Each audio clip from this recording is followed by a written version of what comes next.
My fellow Americans, let me begin by congratulating the team at NASA and our brave astronauts on the successful launch of Artemis 2. It was quite something. It will be traveling further than any manned rocket has ever flown and will very substantially pass the moon, go around it, and come back home from a distance that has never been done before. It's amazing.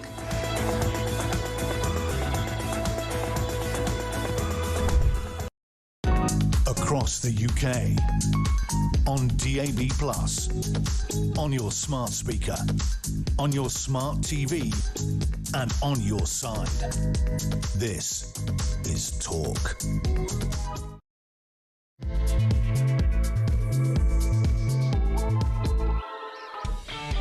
Very good morning to you, my friends. Just gone 6 o'clock. It is Wednesday, the 8th of April. Not that it says it on my sheet. That says Tuesday, but it's Wednesday. Welcome along. It's the Talk Breakfast Show, the home of common sense, and, of course, the home of the alarm clock Brit, where your views on the day's news matter to us. The A-team are here. We've got an amazing person to the papers of this morning. I'm beyond excited. If you want to be part of the show as ever, Alarm Clock Britain, 0344 499 1000. Tommy taking your calls. We'll take your voice notes. Who's going to win that? Well, what have I got for this? You can have a tangerine if you make the first one this morning. 0344 499 1000. Text to 87222. What are you waking up to? Well, breaking news overnight. This wasn't in the papers. Victory for Trump. The president declaring a two-week ceasefire with Iran. I mean, yesterday he said, if you don't make a deal by the agreed time, I'm going to wipe out civilization and bomb them back to the Stone Ages. In the early hours, if you're waking up, via Pakistan, Iran and the United States agreed a ceasefire. The Straits of Hormuz will be reopened for 2 weeks. The Americans have agreed to stop bombing. Oil prices have plunged. The markets have picked up. It's good news. The cynics will say, oh, Trump, outrageous, just says whatever he thinks. The other people will say, see, he's got what he wanted. At the end of the day, we don't know. In all of this, where's Keir Starmer? It did my question to you. Absolute silence. Hasn't congratulated Trump. Hasn't said anything at all. De-escalation, de-escalation. You could argue that it was escalation that got Trump this deal. You might argue that Trump's responsible for everything. What do you think, Alarm Clock Britain? 0344 499 1000. Back here yesterday, we were talking about this quite a lot. The Wireless Festival, Kanye West. Well, he's been denied a visa to come into the country. Been initially given one by the government, who then changed their mind, which is obviously shocking. Anyway, the entire festival has been cancelled, so the man who arranged it's made a complete nightmare. Quite rightly, in my opinion, banned from the UK for his anti-Semitic views and his support of Hitler. Let's not forget, there's literally a song by Kanye West, Heil Hitler. I don't know, were the government right to respond to the backlash? I think so, but they'd given him an Esther several days earlier. And there's that line, isn't there, between free speech and the government getting involved. Some people are saying today he should have been allowed in. I don't know. What are your thoughts? 0344 499 1000. Text to 87222. I haven't done much creatively this morning, safe to say that Kanye is not coming east, he's staying west. Crap. Also, this is very true, the weather is fantastic. A hottest day of the year coming. I mean, honestly, I don't know about you, I couldn't sleep last night. Literally sweating. Literally hot and sticky. So wherever you are, give us an idea of what it's like, where you are in the UK and how the weather is this morning as you head out. Also, I don't want to put the boot into the Royal Navy, but you remember HMS Dragon Your Feet, the only ship we've got that took about 3 weeks to leave the port? Well, sailing in the Eastern Europe Mediterranean, just sort of trying to find Cyprus, it's been a month. Anyway, it's had to go into port because it's experienced some technical issues. And I am prepared to tell you the truth, people, about HMS Dragon. It's a water issue. Now, whether that means it's coming in or they can't drink any or it's leaking, I've absolutely no idea, OK? But HMS Dragon Your Feet. We'll talk reform. We'll talk about an African migrant who attacked a woman and a 14-year-old daughter with a wine bottle. Has been allowed to stay in the UK because the judge said, and I quote, it's his mental health. 0344 499 1000. 6 minutes past 6, Wednesday the 8th of April. And a very good morning to a very chirpy, very excitable Samara Gill. Hello. Great to be with you, Jeremy, at this early hour. It is early. Let me read the Truth Social post from the 47th President of the United States. writes Donald Trump, a big day for world peace. Iran wants it to happen. They've had enough. Likewise, so has everyone else. The United States of America will be helping with the traffic build-up in the Straits of Hormuz. There'll be lots of positive action. Big money will be made. Iran can start the reconstruction process. We'll be loading up with supplies of all kinds and just hanging around. How does that mean? In order to make sure that everything goes well. I feel confident that it will, just like we are experienced in the USA. This could be the golden age of the Middle East. President Donald J. Trump. We're just going to be hanging around. We've just got a few boats and a few planes. We're going to hang around. What's your response to this news overnight? What's your take on this? Look, I mean, I was believing Trump for a second there because even on Easter, he said praise to Allah, which is something on Easter I never thought a US president would utter /tweet/Truth Social. But, you know, there's been a real deficit of trust between the public, Trump, Iran, the US. There's been lots of spinning plates going around, and it's quite good to see a resolution come overnight. I feel like if this had been a Democratic government, it would have just gone on and on and on and on. Trump was meeting fire with fury, and I do think that it's good that they've come to an agreement. Now, absolutely, Pakistan was the peacemaker in this situation. They kind of brokered the deal. What we know is that Iran presented a 10-point plan. We can get into that. We don't actually know the... Not that much detail. Yeah, exactly. I mean, we don't really need that, but it's quite intricate. And then you've also got the US presenting a 15-point plan. So in all, we've got 25 points that we need to basically negotiate over this 2-week period. Let me ask you a question and ask the listeners a question, right? Did you believe Donald Trump when he said, and I quote, "I'm going to wipe out an entire civilization"? Because I didn't. I'm entitled to my opinion, right? I didn't believe that. I believe it's your deal maker's response. There was a time, I think, for a few days when a lot of people thought this man is backed into a corner. The American people elected him. He said, and I quote, "No foreign wars and I'll sort out domestically what's going on." I see this as, in part, him backing down a little bit. I have no respect at all for that regime. The people who are on radio and television going, "Oh, Iran, Iran." Let's not forget those mad mullahs who finance proxy terrorist groups across the world. Think Manchester Arena bombings for anybody who's going soft. And I absolutely agree that something needs to be done. I've been very strong about Starmer. 70+% of this country don't think we should have gone to war, but an enormous percentage, more than that, think we should have given the bases. Starmer has been proven to be impotent on the international stage, but I wake up this morning and when Christian sends that to me, my first thing is, he somehow always manages to do it, Donald Trump, whether it's by bluster, whether he's sharper than any of us know, or he's just lucky, he's got his ceasefire.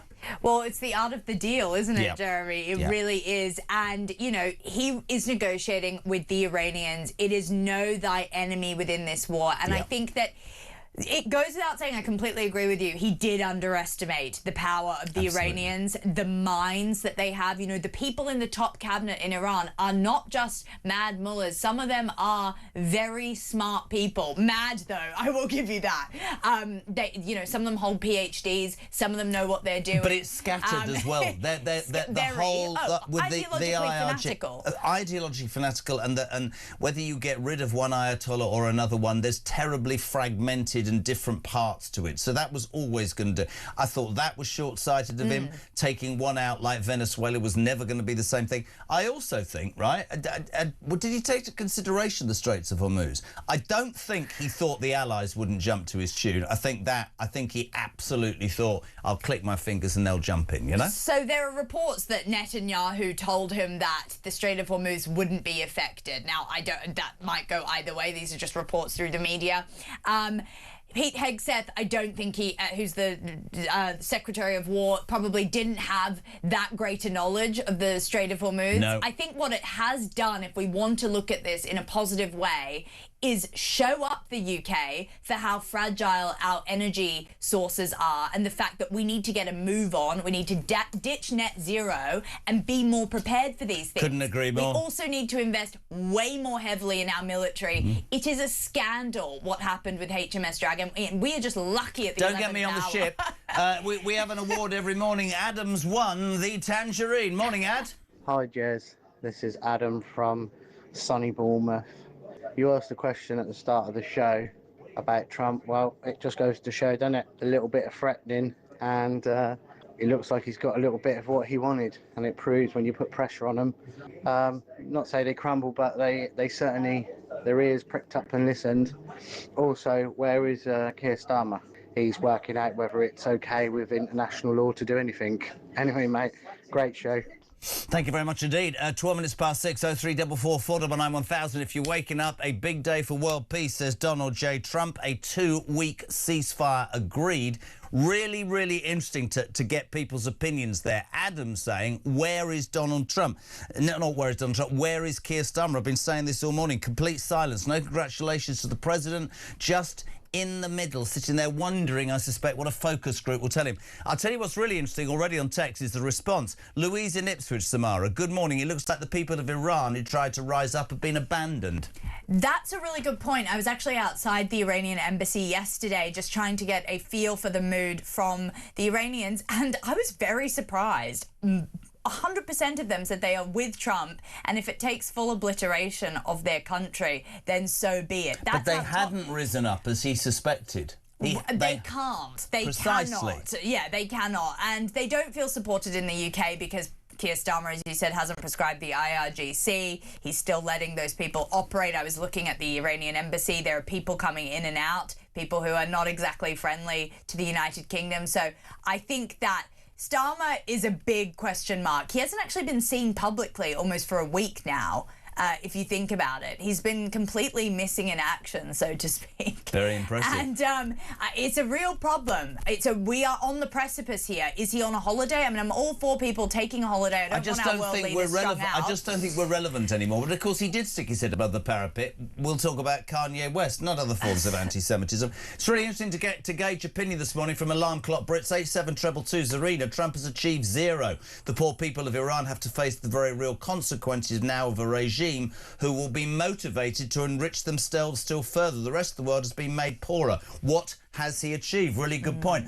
Mark says, morning, Jez, just left Croydon watching a wonderful sunrise. Oh, Croydon looks a bit better in the sun despite the hoodies, puffer jackets and 3 pairs of joggers, says Mark in Croydon. It was chilly this morning, but the sun is coming. Rachel obviously needs therapy. She says, why don't you wear that lovely dark shirt you had on a few days ago? You look dashing this morning. You look washed out with white. Oh, yeah. It's a bit harsh, isn't it? No, I think you rock every colour, but that's it. Yeah, maybe go for the darker shirt. There's more. Please, your listeners. There's world peace and a ceasefire, and Rachel wants to talk about my shirt. 0344 499 1000. Jez, Samara, how can we fund our army when we pay more out in benefits than we make in income tax?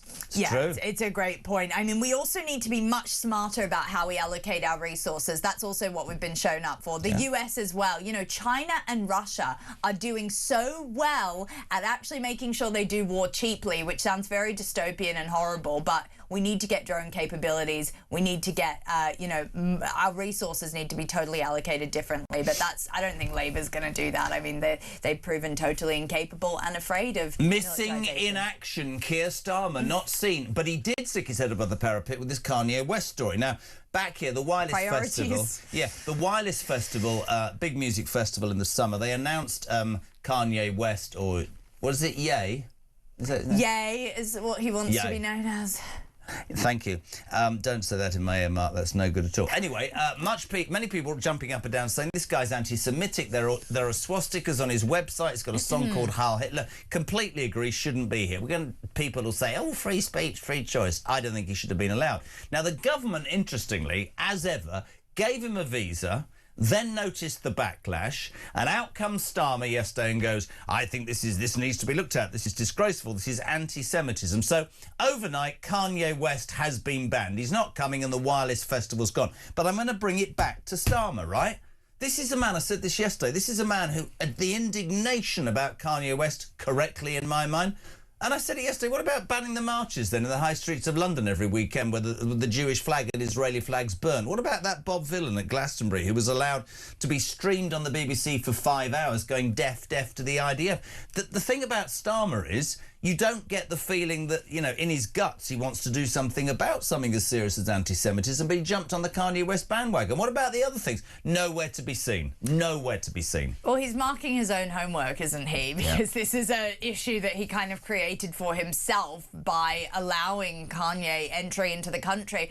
I take a slightly different position. Good. I do think that we should kind of be cautious when we're doing this sort of thing. It makes me so uncomfortable that Kanye's allowed to perform, you know, as someone with Jewish heritage, he's allowed to perform in this country.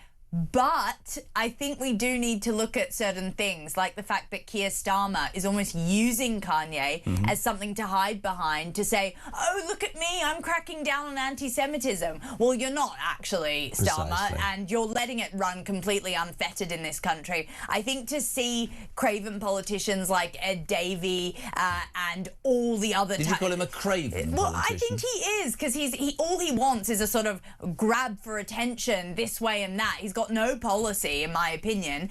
But yeah, no, people like that, they don't actually look at the root cause and they just look into band-aids over bullet holes, which are banning things. And I think that's a bit scary. And also, what's going to happen with this particular Labour government, who we've seen locking people up over tweets, etc., when they don't like someone for something that we do agree with, and then they decide to ban them? I think it's a slippery slope. Should we give them this amount of power, JK? Well, let's talk about an interview we did yesterday at 8 o'clock, which was extraordinary.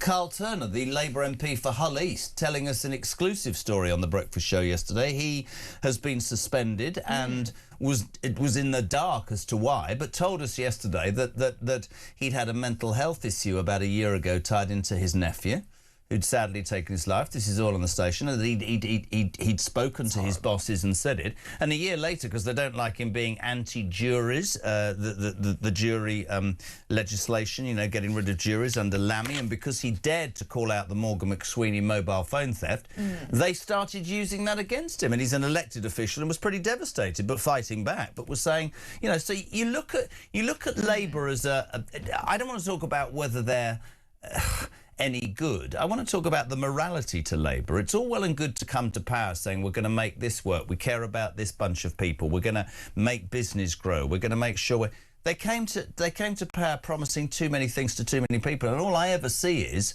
they've let so many people down, and what they do is that they're not proactive, they're reactive. Everything about Keir Starmer is reactive. If you in your guts, Keir Starmer, thought that Kanye West shouldn't be in this country, why did your government give him a visa 48 hours before you banned him? If you're really against anti-Semitism, why don't you ban those marches? No, because in that instance you'll say it's free speech. But you did appear on the streets of Southport after the horrors and say all these people are far right and need to be lined up. I don't care if somebody disagrees with my opinion.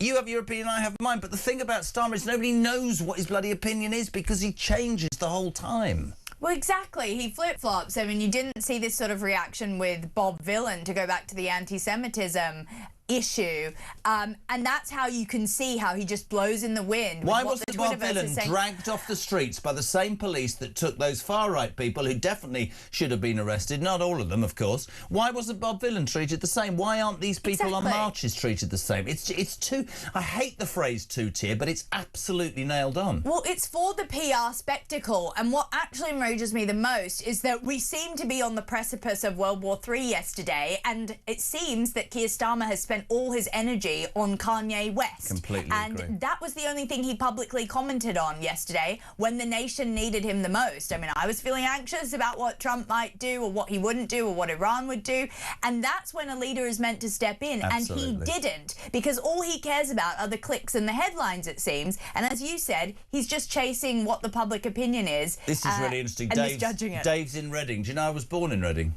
Oh, I didn't know that. Unbelievable. Learn something new every day. Starmer I was conceived in Bushy. Starmer in the park. Is that... I'm being that's not a euphemism. No, my parents, who are both dead, conceived me in Bushy Park. Morning, Jez and gang. Starmer won't congratulate Trump because he knows exactly what the reply would be. That's extraordinary. Morning, JK and the beautiful Samara. Here we go. So West was banned by Starmer. West should have jumped on a blow-up boat from France, right?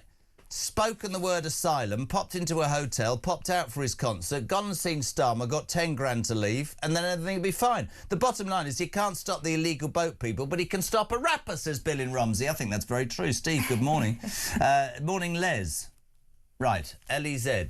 He's just called me a Les.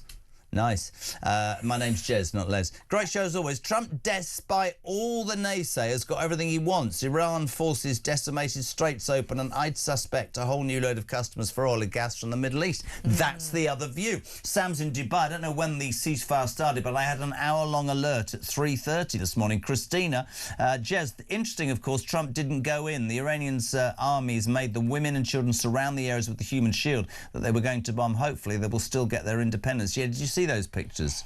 It's children and women and children around the power human shield, plants. yeah, which is Was that just PR or what?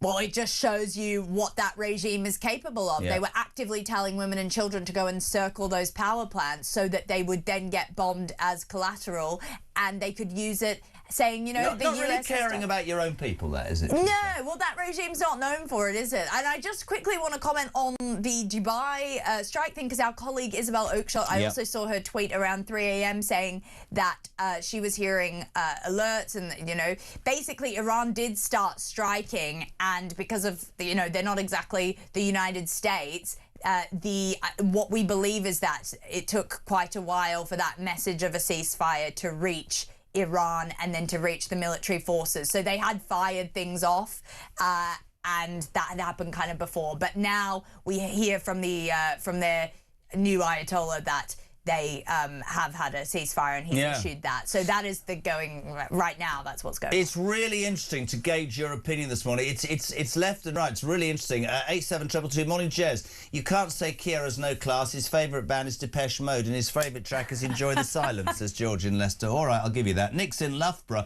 Jez, Samara, ban Kanye West, but happy to meet the ISIS terrorist leader of Syria. How does any of this make sense? It doesn't. Brian's in Lincoln. Good morning, Brian.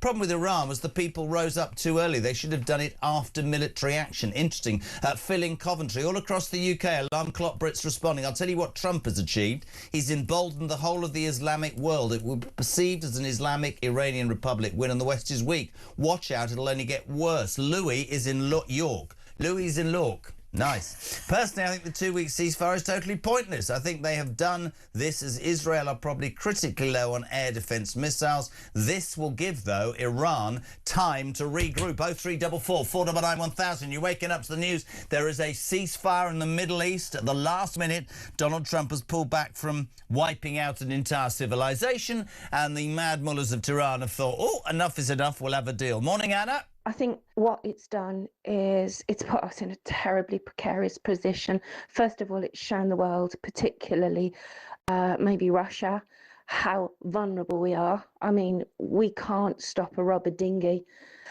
Also, when this is all over, and it will be, because Iran, there's no doubt in my mind Trump was going to do it, America will punish us.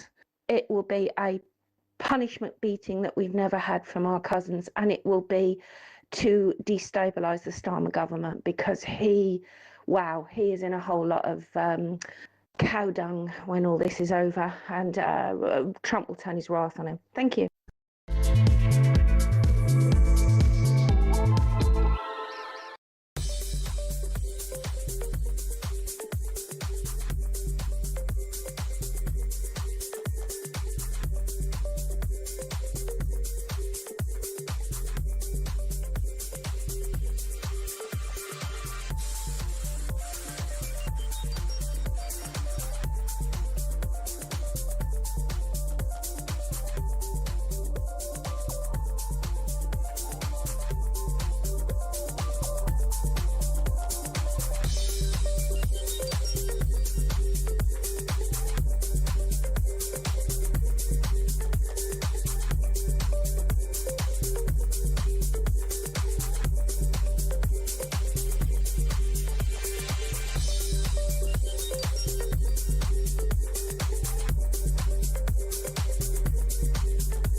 The crown is facing its gravest test in decades, and the royalty from talk is your front row seat.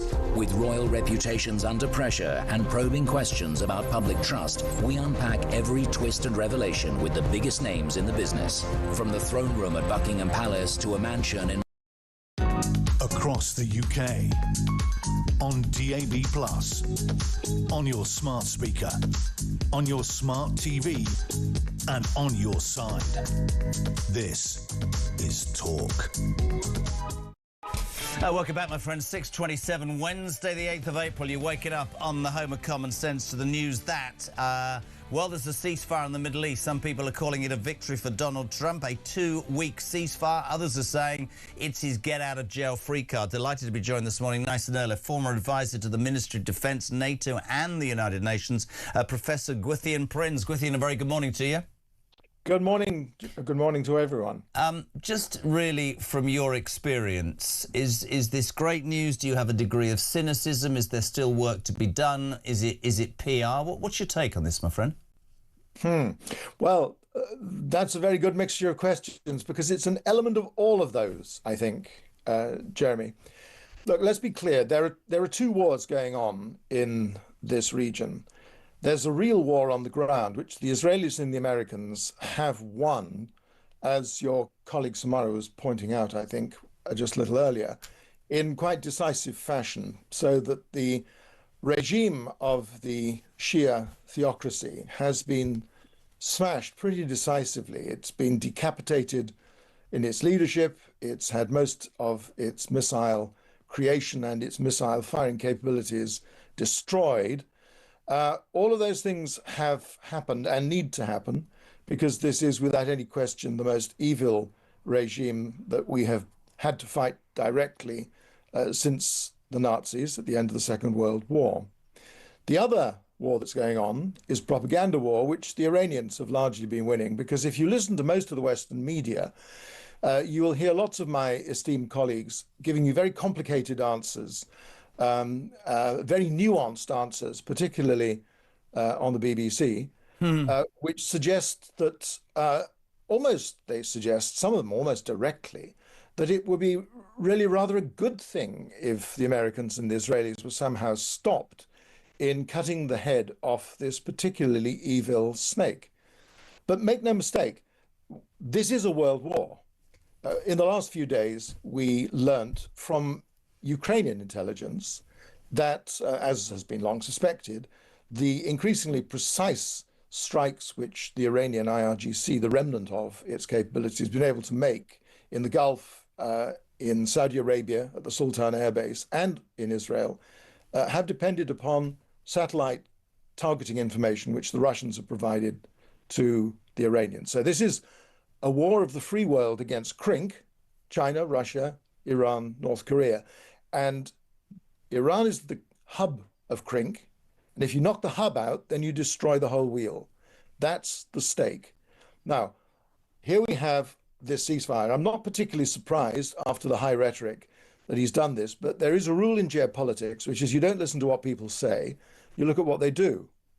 So if you look at American military deployments in the region, and more to the point, if you look at the deployments which are shortly going to be in the region, and that's particularly the USS Boxer Amphibious Ready Group, which is going to be on station, which will double the capacity that was there with the Marines and the Special Forces, who were enormously involved in rescuing that pilot recently, you remember. Absolutely. That will all be in place within the space of the next 2 weeks. So you had somebody, just last point, then I'll shut up. You're doing great. You had a very shrewd person who phoned in a moment ago saying, well, perhaps this is a moment when people will regroup. Yes, I'm sure that that is true. But I have little illusion in my mind, because I believe that this war has been conducted in many ways brilliantly by not only the use of its tactical force, which has been delivering enormous destruction on military targets with relatively light civilian casualties compared to other wars. It's also been an enormous success in its deception campaign and in the psychological warfare that has been conducted, in which President Trump, I must say, has played his part quite brilliantly. Let me ask you three very quick questions. Do you know what you've just done? You've made it all far more. You're absolutely right. Some people get so dead involved in it that it's impossible to get a straight answer, Gwythian. I know what I think. What do you think? Have Trump's threats, seen by many of the left of centre media as the rantings of a madman who should be, you know, locked up, have they not actually helped achieve this ceasefire? Hasn't it actually, his action and his words, made Iran sit up and take notice and listen? Well, yes, but much more than the words are the actions, as I said a moment ago. The Israelis have, their share of this operation has been the decapitation and the provision of the quite astonishing depth of intelligence, which, in collaboration with the Persian people who want to liberate their own country, please do not let us forget that this is one of the objectives. Absolutely. Here. In that depth of collaboration, the Israelis have been able to do something that nobody's ever done before, which is to use air power with a precision that can put a Blue Sparrow ballistic missile in the middle of your teacup, which is literally what happened on the 28th of February to kill the previous Ayatollah and 48 of his cabinet. And since then, they've been going down the batting order. And for the ordinary Iranians, for the protesters that your colleague saw outside the embassy, it's highly significant who they've been killing, because they have systematically gone through and taken out people who were involved in the killing of the 30,000 young people who rose and went onto the streets and who were shot in the head or the heart, and whose families were then obliged to pay money to get their bodies back and to pay for the bullets. That is a macabre detail, but we've heard it before. Who else makes people pay for bullets? Absolutely. The Chinese, of course. Absolutely. Final question, and thank you, bottom of my heart. Starmer, many people this morning saying, where are you? Constantly calling for de-escalation. There was a poll after he said, I'm not getting involved in the initial sorties that supported him, but his dragging his feet over the air bases, I think, summed him up. Americans are using our bases. Does that not mean we're in the war? Do we not need, very quickly, our Prime Minister to be more vocal and more available and more willing to talk about this? Well, there's a very old saying, usually attributed to Trotsky, that you may not be interested in war, but war is very interested in you. Mr. Starmer hasn't got that message. Let me say something that may surprise you. I think that the sum total of Starmer's behaviour, not only over this, but over foreign policy and our alliances in general, I would describe as traitorous. I think he has worked against the interests of the people of the United Kingdom. He has trashed our most important alliance. He has let down our friends in the free world.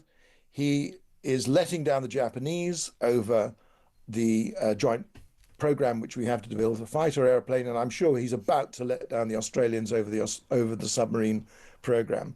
It is an utter disgrace, and as your colleague Samara pointed out, we are now in a situation where we are spending on hyper welfare, I suppose I would call it. The current budget that is being spent combined on the National Health Service, the Nationalised Health Service, on welfare and on the interest payments on the borrowing of the country is 7 times the defence budget. Absolutely agree. Did it last week. What? Listen, you can come on any time you want, nice and up and early and at it. Gwythian, thank you, genuinely. It's lovely to get a very clear and concise description of what's going on, and I know the viewers will have loved that. Thank you so much indeed. Excellent. How good was Gwythian Prince on that? It's fantastic, and I wish we still had people like him in top positions of power like he was. Couldn't agree more. And you got 2 name checks. It was very good. 25 minutes to 7 o'clock, Wednesday the 8th of April. We talk breakfast, the home of common sense.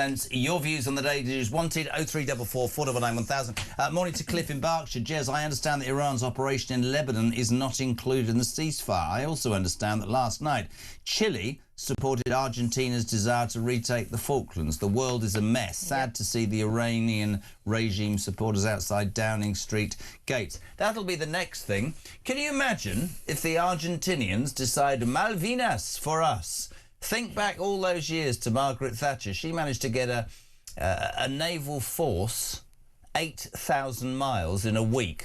We're still struggling getting HMS Dragon Your Feet to Eastern Europe. It's currently stopped in a port because it's letting water in or something. We've got that. JK and Samara, there are people out there who want President Trump to fail, so let's give him the respect he deserves. Silence from Starmer. No surprise there then. This is Talk Breakfast, back in 3.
Across the UK, on DAB+, on your smart speaker, on your smart TV, and on your side. This is Talk. Welcome back, my friends. Almost 20 to 7. It's Wednesday morning. You're waking up to Talk Breakfast, the home of common sense, and you're waking up to the news that, well, that some are saying victory for Trump, others are saying a victory for common sense. There's a 2-week ceasefire with Iran and the United States announced about 1 o'clock this morning. Trump had threatened to wipe Iran off the face of the earth. Iran had threatened to bomb everybody they know. We have a 2-week ceasefire. The Straits of Hormuz will open, which means oil prices will drop. People will be able to get petrol. In all of this, though, whatever your take, whether you think he's a genius, Donald Trump, whether you think he's a complete nightmare, where is Keir Starmer? De-escalation, no, you can't use my base, or you are using that. Where is he? I mean, to tell me I'm not, somebody will phone up or message and say, oh, he's too patriotic. We used to be important. Morning, Ian. Morning, Jez and Samara. In truck at 4 o'clock this morning, earning some money to pay all in tax. That's the big question. Where is Keir Starmer, or should I say Mia Starmer, because he is definitely missing in action. The guy's just literally, he's got the ostrich situation, just burying his head in the sand while everything else is going on in the world. What a puppet. Absolute disgrace. Anyway, enjoy the show. Carry on. Keep up the good work. Ta-ta.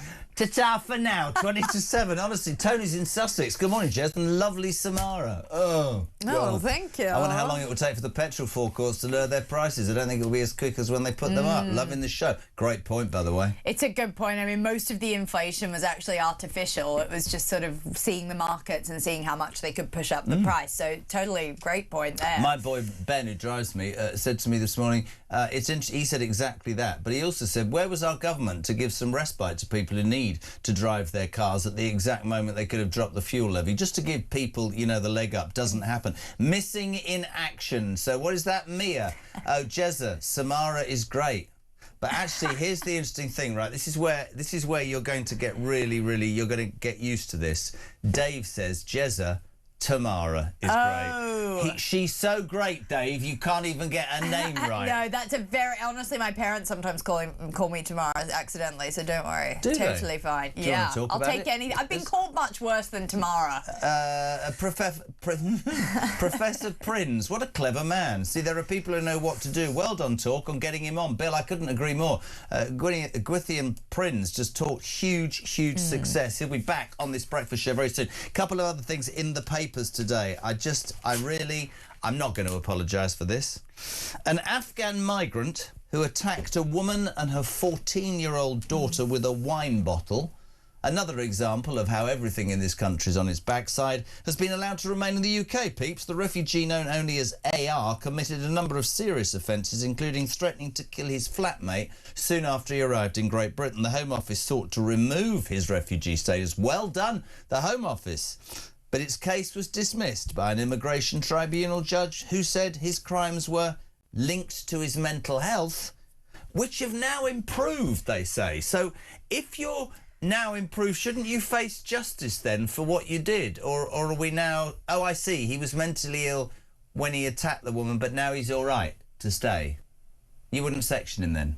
This is the sort of story that literally you're going to see an old man capitulate one of these days, sideways. I don't blame you, JK. I mean, gosh, what about the mental health of the woman and girl that were attacked with the wine bottle? I mean, the way that we always, or human rights lawyers always invoke Article 8, right to a, well, there's right to a family life, then there's right to, you know, basically, where are the human rights for the British citizens in this situation? And that underpins everything that's been going on. But unfortunately, the system is quite cooked from within. The egg can't really be unscrambled here. I love unless the way we have... your words are brilliant. You're far more erudite than me. The eggs can't be unscrambled. Well, How do you like your eggs? Well, oh, I'm vegetarian, but...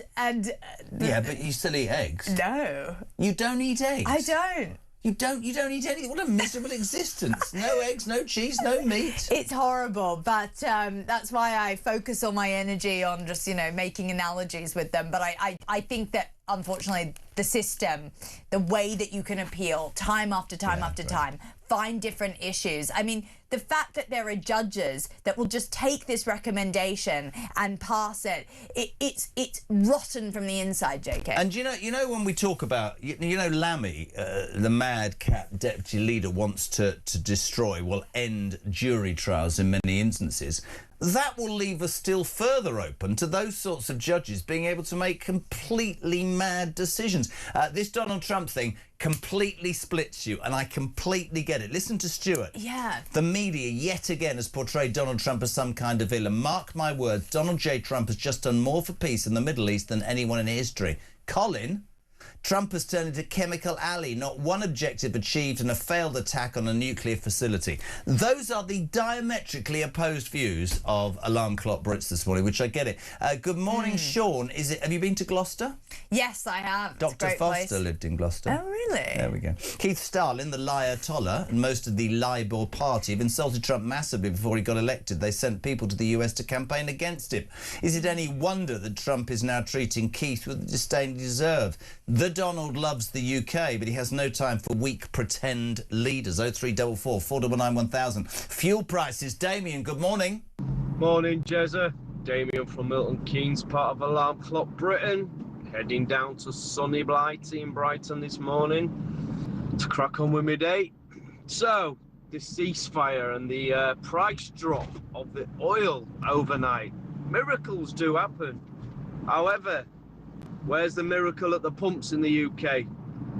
Because diesel's gone up almost 40p a litre. Petrol's now standing at 35 pence a litre, absolutely crippling me and my business. Nearly £2, just under £2 a litre of diesel.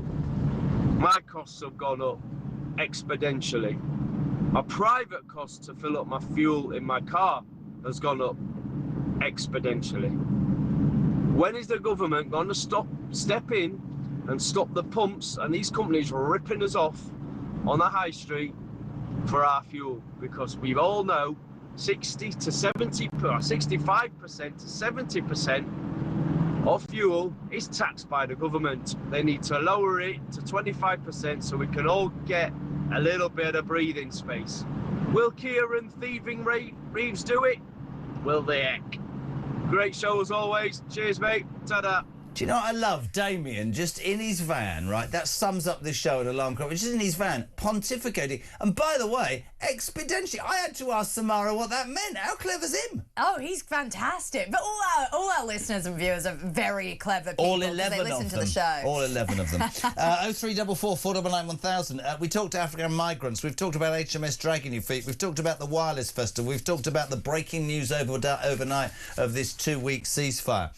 This was sort of under the radar yesterday. Would love your take on this. Nigel Farage yesterday announcing a £1,000 cap for failed asylum seekers to return home voluntarily. Far below, I'll give you, the government's 10 grand per person and £40,000 per family. But I just want to know, some people are saying, why are we giving them any money at all? Is that practical from Nigel Farage? Is he falling into a trap there? £1,000 presumably is some sort of sweetener. Maybe it's to help them get through and away. But my mindset would be, I suppose the rhetoric of get out, detain, deport, you're gone. Maybe this is an attempt to not just have a headline, but provide a bit of meat on the bone, realistic meat, and say it's going to cost that, so there's the money. But there might be a bit of kickback on this. Well, he's obviously got a new policy advisor in James Orr, and that's shifted from Zia Youssef, who was the policy maker beforehand. So we are seeing a bit of a difference in policy here, maybe potentially more practical policy. You know, it's easy to say detain and deport, but then we don't talk about the costs involved. So maybe this is a sort of realistic plan as he's laying out to the people about what he's going to do. He did have Rhiannon White's mother, Rhiannon White, who was killed by an illegal migrant who had arrived via small boat, I believe. She was brutally murdered, Rhiannon White, with a screwdriver, stabbed 27 times in the face over a packet of biscuits. She was working at the asylum hotel. It's funny, not to be really gratuitous, but the Daily Express saying they've got the exclusive. Well, we actually got the exclusive months ago and interviewed her here on this show. It's absolutely true. But Siobhan is, having gone to her house, seen her straight after the trial. She's a broken woman, and I think it was really interesting of Farage to take Siobhan under his wing and implement this strategy yesterday. But £1,000, it seems like a lot of money to the average person, and that's because it is. I'd love to know what Alarm Clock Brit thinks of it. Personally, I'd say I suspect this has been well thought out, and you made a really salient point just then, which is maybe it is... You see, a lot of reforms criticism I hear is centred on, well, how are they going to do that? How are they going to pay for that? That sounds too utopian almost. Yeah. Is this the other side of the coin? Nigel Farage saying, no, this has been costed, this has been thought out, there's the realism. Love to know your thoughts, 87222. Start your message with the word talk. Paul's in Germany. Oh, nice. Starmer missing in action. Since when has he been a man of action? He's never here. Kia. Morning, Samara and JK. I've been relegated. Welcome to the Samara. I nearly said the Samara Carl breakfast show. Oh, I like that. Easy. I'm off to the Middle East for 6 weeks' work. I'm 66 years of age and need to earn some extra cash to supplement my pension and to help some of the people on benefits to have more time in bed and to get brand new things. I'm an alarm clock Briton who's off to the Middle East. See, that's what I mean. It's either in you or it isn't. JK, just waking up and gearing up for another 10-hour day working to fund illegal migrants and benefit fraudsters. Listening to your show, of course, to give me strength. Who was that brilliant guest you had on just now? I was listening on the radio and couldn't see who he was. Calm and articulate. Gerald, that was Professor Gwythian Prinz, OK, who used to work with NATO and he used to work with other organisations, the Ministry of Defence. What an amazing guest he was. I mean, I would say a star is born, but he already had a glittering career within the civil service. But to be honest, there you go. I completely agree. Maggie, JK and Samara, don't ever use the word patriotic and Starmer in the same sense again. Him patriotic, don't make me laugh. And then, ladies and gentlemen, I've always known that the clock is ticking on my career. I've always been very honest to Christian about that. So I'm going to ask you to take us to the break because Dave says, move over, Jez. It needs to be the Samara Gill breakfast show, better ratings and more common sense. So you take us to a break. Well, on that note, thank you for listening to the Samara Gill. Oh, okay. No, introduce him and go to the break with it. I'll let you do it. This shows you that I can't do this. Let's go to the voice note. Morning, Jezza and Samara. Lee from Manchester. About the easy situation, so what Kanye can do to get into the UK, go to France, come in on a dinghy with the rest of the anti-Semites, then will get put up in an hotel and maybe a house, and then what he can do, like the rest of him, is work illegally and do his show. Have a good day. Bye-bye.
welcome to Down the Local, the show that goes from pub to pub across the country, speaking to the punters about the subjects driving us all nuts at the moment. Rachel Reeves, Rachel Beeves, Rachel McCounts. I don't really know Meghan Markle. I know Meghan Markle's from Suits. That's about it. I don't know about anyone else, and I don't know where this is going. I have 0% beers, and I feel Raising the flag, I think, is symptomatic of its desperation. Is public transport good value for money? No, it isn't. You really don't like speaking to people. It's the UK on DAB+, on your smart speaker, on your smart TV, and on your side. This is Talk. Good morning, my friends. 6 minutes to 7. We're live across the UK. It's Talk Breakfast. Samara Gill is here. We have to go to that. Well, actually, I'll tell you what. Let's say good morning to Sarah first. Good morning, Jeremy. It's Sarah from Croydon. Just thinking about this criminal who attacked a 14-year-old and her mum, and he's been allowed to stay due to his mental health. And we question, well, what about our rights? What about our mental health? What about that young girl, that 14-year-old girl? But also, what about the inquiry that's going on at the moment into Valdo Calacane? Lessons aren't being learned, are they, Jeremy? Because he was allowed to stay time and time again. And look what happened. When are these people going to wake up and put us first, protect us and keep us safe? Thanks, Jeremy. Couldn't agree more. She's right. Gosh, yeah, absolutely. God, they're so smart, our viewers and listeners. They remember. I didn't put two and two together in that respect. We haven't got much time, but we have to go to the front page of the Telegraph. Angela Rayner's work rights police can force their way into offices. So Angela Rayner's workers' rights police, this is part of a workers' rights policy, will have the power to force their way into businesses, seize documents and arrest people under Labour's new employment laws. So let me just, my take on that would be, so you can be in a business and Labour's police, employment police can force their way in and seize document and arrest you, but you can walk down the street in any city, be mugged, have your phone nicked or your mobile or your watch nicked, you can have your shop ransacked and the police are nowhere to be seen. Isn't that the issue here? I mean, small businesses make up 95% of the economy and basically the output and the businesses that are going on. And Labour has done everything in their power to try and cripple them. I mean, when you look at this, it goes, agency officials will be able to search people, seize evidence. And for what? For what? Yeah. What, for corrupt businesses? Is that what we're talking about? There won't be any left businesses under this government. They'll all be gone. It's been dubbed Labour's jobs police, and you could get charged basically with enforcing they could enforce various employment rights, including minimum wage. This is going to be, you know, Samara, I didn't think that link was any good, and the police are going to come rushing in and say, you've offended her, she's upset, she's going to sue you, and you're arrested, Jeremy. That's what's going to happen. Totally. Great for productivity. Well, you know, it happened in Australia where they had such union power, such a union grip, and this is coming from the union side, by the way. It's coming from the Fair Work Agency. And I put in quotation marks, but yeah, we need to be really careful because in Australia I knew someone looked at them sideways and they had to pay for their therapy for a year. They had to pay. It almost crippled the business, and that's the path we're going down here with the jobs police. Might as well be the thought police. Do you know, I could not agree. Quick reaction to that Nigel Farage thing as well. He announced yesterday a grand cap for failed asylum seekers to return home voluntarily, far below the government's 10 grand per person and 40 grand per family.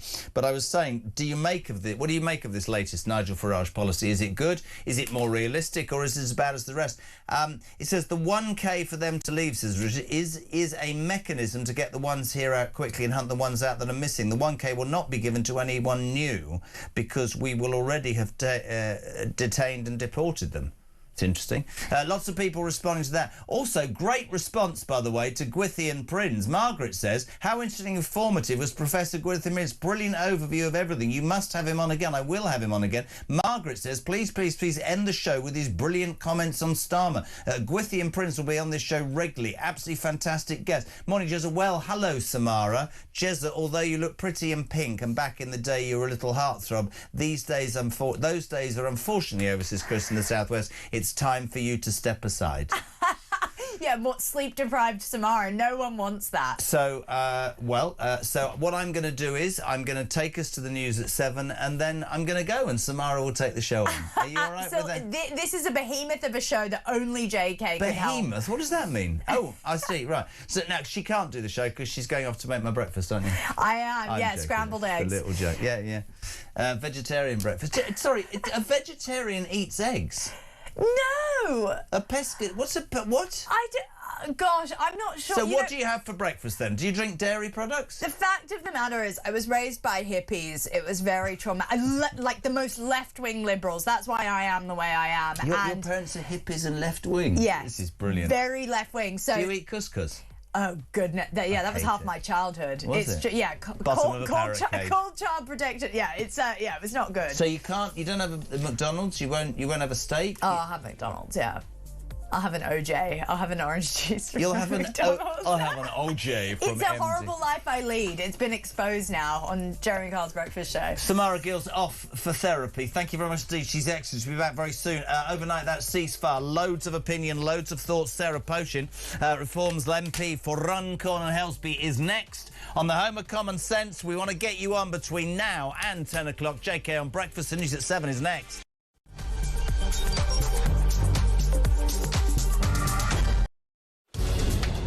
Labour MPs, they say, listen, Keir, your position is untenable. This is all about appointing that rat, Peter Mandelson. We've now had another resignation from number 10. The plot is thickening, the noose is tightening. His failings are internal. He's useless, incompetent, has no political judgment. This is all part of Starmer's reset, getting rid of his inner circle. So Chris Wormold, we think fairly reluctantly, has stepped down. What an absolutely crazy week for Keir Starmer. His second cabinet secretary, gone. His third chief of staff, gone. His fourth director of communications, gone.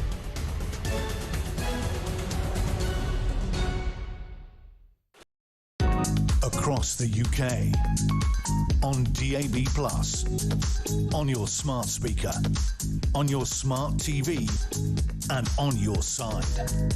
This is Talk.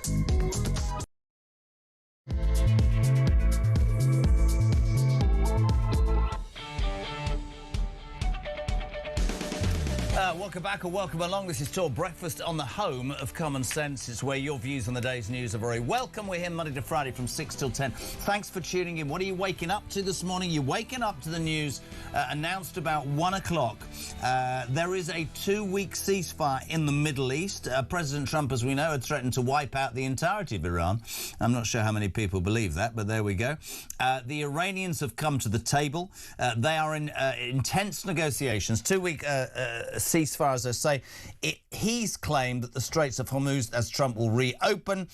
Oil prices have plunged. You'll see there on Truth Social. A big day for world peace. Iran wants it to happen. They've had enough. Likewise, so has everyone else. Yeah. The United States of America will be helping with the traffic build-up in the Strait of Hormuz. There'll be lots of positive action. Big money will be made. Iran can start the reconstruction process. We'll be loading up with supplies of all kind and just hanging around, as you do, in order to make sure that everything goes well. I feel confident that it will, just like we are experiencing in the US. This could be the golden age of the Middle East. President Donald J. Trump. Now, this peace deal was brokered by Pakistan. So many different opinions, some saying this is the strength of Donald Trump and others going, no, the man's completely mad and has got himself out of a situation that he got himself into. Maybe everyone who has been slagging President Trump off, Jez, can now see what he's trying to achieve with these steps in the right direction with Iran. This is Darrell in Lincoln. What Western people don't get is that negotiation with these people is not possible unless you're prepared to take the gloves off and show them that you mean business. Trump had to get onto their level. Starmer and co don't understand this and still think you can sit around a table drinking tea and having a nice chat. That, for me, is the takeout, by the way, of the last 48 hours. In fact, since about April the 1st. Where is MIA Starmer? Missing in action, Starmer. Complete silence. No congratulations to Trump. No, you know, it's a good thing. We're moving on. He talked about de-escalation. Well, there has been de-escalation, but you have to say, not a word from Starmer, and you lot are absolutely on it. Ben from London, how clever is Trump? Did anyone really believe that Trump was going to bomb Iran back to the Stone Age? He's got the Straits of Hormuz reopened, a 2-week respite in the war and possible talks to the end. Clever or what? With all of those who thought he was going to bomb civilians, there with the birds. Where is Starmer? Morning, Sean. Morning, Jeremy. Sean from Grimsby. So the ceasefire kicks in. I'm sure Keir Starmer will say something like this. We, with our allies, use our influence to de-escalate the situation, which is absolute guff, Jeremy. I fear in 5 or 10 years we're going to be exactly back in this same situation we're in now. If the West were brave and had the stones to stand together, we could have took these people out, mate. Jobs are good and it would have been over indefinitely. But no, we'll be back here in 5 to 10 years doing it all over again. Great show, Jeremy. Thanks, mate. What do you make of the situation? 0344 499 1000, text to 87222. You're also waking up to the news that the Wildest Festival has been banned. Kanye West has been thrown... Well, he's not allowed to travel. There again, Starmer, sorry to bring you back to him. 48 hours ago, you were allowed to travel. It was all going to be great. And then Starmer went, oh, people are upset. Oh, he has shown his head about Kanye West. Not about a potential world war, but apparently he wants to destroy anti-Semitism and he's banned Kanye West, which I think is the right decision. But, Keir, wherever you are, no, not here, if you're going to ban anti-Semitism, why are you not doing something about those awful marches every weekend where the Jewish and Israeli flags are being burnt? Why are you not doing something about taking your police and arresting Bob Villan for those IDF, deaf to the IDF chants that happened at Glastonbury? But no, you don't do anything, because what you do is you are reactive to where the people around you tell you to react, because that'll make you look good. And I'm just being completely honest, and no wonder. Listen, we have opened the door to the Labour Party on this show repeatedly. Nobody walks through it except for Carl... Bless him, Carl Turner, MP for Hull East, who's had a couple of gripes. He's been suspended from the Labour Party. I would have thought in the world we live, debate is what it's all about, isn't it? I wanted Wes Streeting on yesterday. No, I would interview Keir Starmer in a heartbeat. But he doesn't seem to understand that the criticism that he gets is going to continue because he won't answer a question, he won't appear unless he's using something, in my mind, for their own gain. And that isn't how you lead. Being a leader, you take stuff thrown at you, you have to make difficult decisions. I just don't think he has it. But there you go. Tell you who has got it. MP for Runcorn and Helsby, Sarah Poaching, good morning. Good morning, Jeremy. How are you this morning? Imagine saying that. I'll tell you who has got it. Sarah Poaching's got it. Very good. Welcome. There's so much I want to talk to you about. Let's start with this overnight news. Many people, in fact, they're diametrically opposed, my listeners, this morning. Some are saying it's a victory for Trump. He's shown a strength that was needed in the Middle East. Others are saying, actually, mate, you completely misjudged this. They managed to shut the Straits of Hormuz and cut off the world's oil supply. And you have had to, in a corner that you're in, you've had to do this and get out. What's your take? Look, I think we need to remember why this all started. You know, Iran is a terrorist regime and it was getting close to having nuclear power, nuclear weapons that could have attacked the West. That is why this all started. Let's not lose sight of that. So whatever your opinion about Trump, we had to stop Iran's nuclear capability. We are where we are. The Straits of Hormuz, yes, have now been reopened. And as we've seen, the oil price has plunged and the markets have rallied and strengthened. The bond market, the future markets, all looking good this morning. So, you know, he whatever your opinion about Trump, he has stopped their nuclear capability. He has decimated those nuclear plants. And, OK, we've had some difficulties, but the Straits of Hormuz is open. The fact is, and it comes back to our government once again, we've played no part in this. Yeah. We didn't even give the Americans access I think that is the issue, right? So I think I mean, I think it's now at 70+% of people who don't think we should have been on those initial sorties. I'm sort of in that camp, strange enough, right? I am, because I think our military is a disgrace. I think if it's done anything, it's shone a light again on how deficient we are militarily. But to pontificate about bases, which just about sums him up, right? Instantly, he should have given those bases to the Americans. They're our strongest ally. You know, he hasn't, I mean, apart from Kanye West. Oh, right. Oh, apparently, we've got some breaking news, Sarah, about Keir Starmer.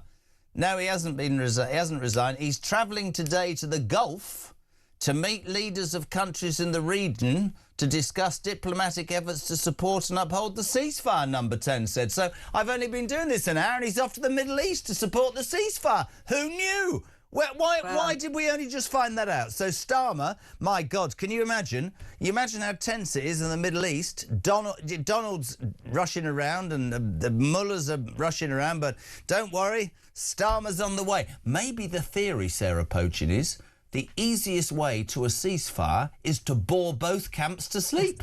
Maybe that's the answer.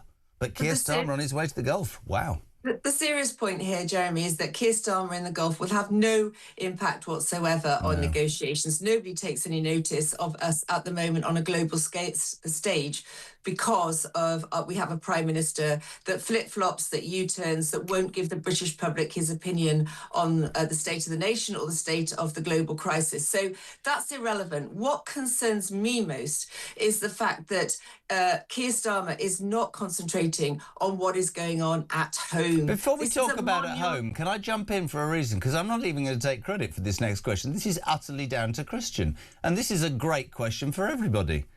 Keir Starmer's told us all we're not in this war. So why is he travelling to the Middle East to take part in the ceasefire then? That's just turning up to get some of the credit, isn't it?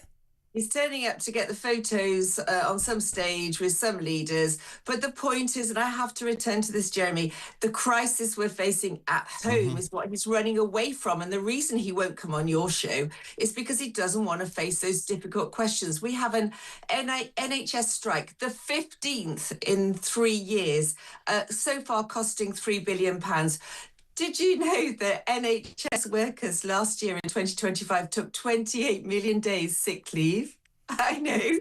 I mean, this NHS is utterly broken and is in the hands of radical left. But hold on a second. The Tory party say that Britain isn't broken, Sarah. How can you be so cynical?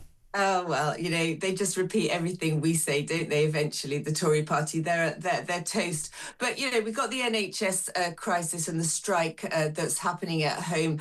This week's been huge with respect to the tax changes. Yep. You know, we've no one's talking about the Make Tax Digital thing that's I'll tell you what we were talking about, that we now take less as an exchequer in taxation from the general public do in benefits than we pay out in benefits. The whole thing, I mean, it's become a career choice. Honestly. And you know what? There's this statistic, isn't there, going around that two working parents with 3 children have to earn £71,000 to get the same amount as a similar family totally on benefits. The system is broken. So Keir Starmer, get your ass back here. I'm probably not allowed to say that. You just did. Get your ass back here. We're fine with that. We're absolutely fine with that. Also, and interestingly, the other criticism of Starmer, which so many people have said this morning on text and on voice note, is he gets involved, Sarah, in my mind, when he needs to. So this Kanye West, this abhorrent human being, and for the people who go, all free speech, he's got a song called Heil Hitler and he's got swastikas on his website. Shouldn't be allowed in this country. Kanye needs to stay west and not come east. See what I did there? Now, the government were going to let him in, then there's a public outcry, and then Starmer intervenes and they cancel his estuarial visa. Nothing about the war, and I suspect that this leader is so devoid of political nous or even ideas in any way that he waits for somebody to go, oh, I'll tell you what, Prime Minister, it'd be absolutely great if you intervene right now about Kanye West. That's not what I want from my leader. I don't want a reactive Prime Minister. I want a proactive Prime Minister, and even if I disagree with some of his policies, I say to myself, he was elected, that's what he thinks, I've got to go with it. But you don't see anything. And the public, I very much believe this, very much like the Parliamentary Labour Party, know that they can probably end up getting whatever they want from Keir Starmer by complaining enough. Look, you know, what on earth is our Prime Minister doing, wasting time, giving a platform to this guy anyway? You know, why are we even talking about him, really? The fact is he's a vile individual. He is promoting anti-Semitism, and of course he should not be allowed in this country because, in my opinion, that is inciting violence, his swastika clad T-shirts, etc. But, you know, why are we even talking about him? You know, there's so many more issues. Well, I'll tell you why I'm talking about it, because I'll tell you why I'm talking about it, because when Starmer has the temerity to talk about anti-Semitism, Kanye West, and I've asked the question for 2 days, what about the hate marches in London when the Israeli flags are being burnt? What about Bob Villan at Glastonbury saying deaf to the IDF? And that proves in my mind the point that Starmer only gets involved, only has an opinion, only enforces action when it suits whatever rhetoric they're throwing out, and that's really dangerous. I need to. Lots of people are asking me, and as you are the First Lady of Reform, and you can take criticism, I'm throwing this at you. Nigel Farage yesterday online announcing a £1,000 cap, Sarah Pochin, for failed asylum seekers to return home voluntarily. Now, yes, it's below the government's £10,000 per person and way below the government's family £40,000. But many people this morning, and it's good that somebody from Reform can do this, are saying, why would you give them any money at all? Why? Yeah, I get that. So basically, there are people that are dispersed in the community, so that have been placed out of asylum hotels into HMOs, houses of multiple occupancy, and effectively lost to the authorities. So what I think the point Nigel was making there is that for those that know that eventually they will be found, they will be detained, they will be deported, go now. We'll give you we'll give you train fare, we'll give you your plane fare to get home. So it's an option. But the fact is, and I read it and I thought the same initially, but I understand what Nigel's point is. But the fact is, Reform, and certainly if I'm in that future cabinet, will all be about detaining, deporting. You go home. I get that, but come back in. But listen, this is an important point. I tried to explain it to myself on air earlier. I was talking to Samara. Is it one of the things that Nigel Farage has to do is to prove to those who maybe are just a bit right of centre that he is sensible enough to have looked at things. And one of the biggest criticisms of Nigel Farage is always he just throws stuff out and it's not costed and it's not thought through. I would be thinking that this is a realistic way of not just saying, I'm going to detain and deport thousands of people, it'll be very easy, it'll happen in 5 minutes. He's actually saying, because they're dispersed in the community, right, we're going to have to give some incentive to sort of flush them out, and that's the reality, and we're offering this money. But there will be people who will say, is that a softening to an immigration policy? And that's what really needs explaining. The will detain and deport. So I can't imagine Trump gave anybody $1,000 when he sent ICE onto the streets. The principle is still the same. It is still absolutely unchanged. Nobody sets foot onto our shores under Reform government, and they never come back in and they never get a visa given to them. I mean, look at Zia's fantastic policy that he came out with, on the weekend with respect to visas. The fact is that we are going to be absolutely ruthless and determined that nobody here illegally will stay. What Nigel is saying with this £1,000 is that for those already dispersed in the community, that we will eventually get round to finding, and we will eventually deport when we do find them. If you want to go now, we'll pay your plane fare, and you now have an opportunity to go. That is it more realistic than saying politically, we're going to come into power and we're going to get rid of everyone? Is it more realistic to say we're going to take a fraction of the cost of other people and try and get a result? That's in essence what we're saying. But I think people, I know from this show, a lot of people are saying, I hope that doesn't change position. Sarah, your timing's amazing. Starmer's been on again. I must affect this man, because first of all, he's now decided to tell us he's travelling to the Gulf on Wednesday to meet leaders of the countries in the region to discuss diplomatic efforts to support and uphold the ceasefire.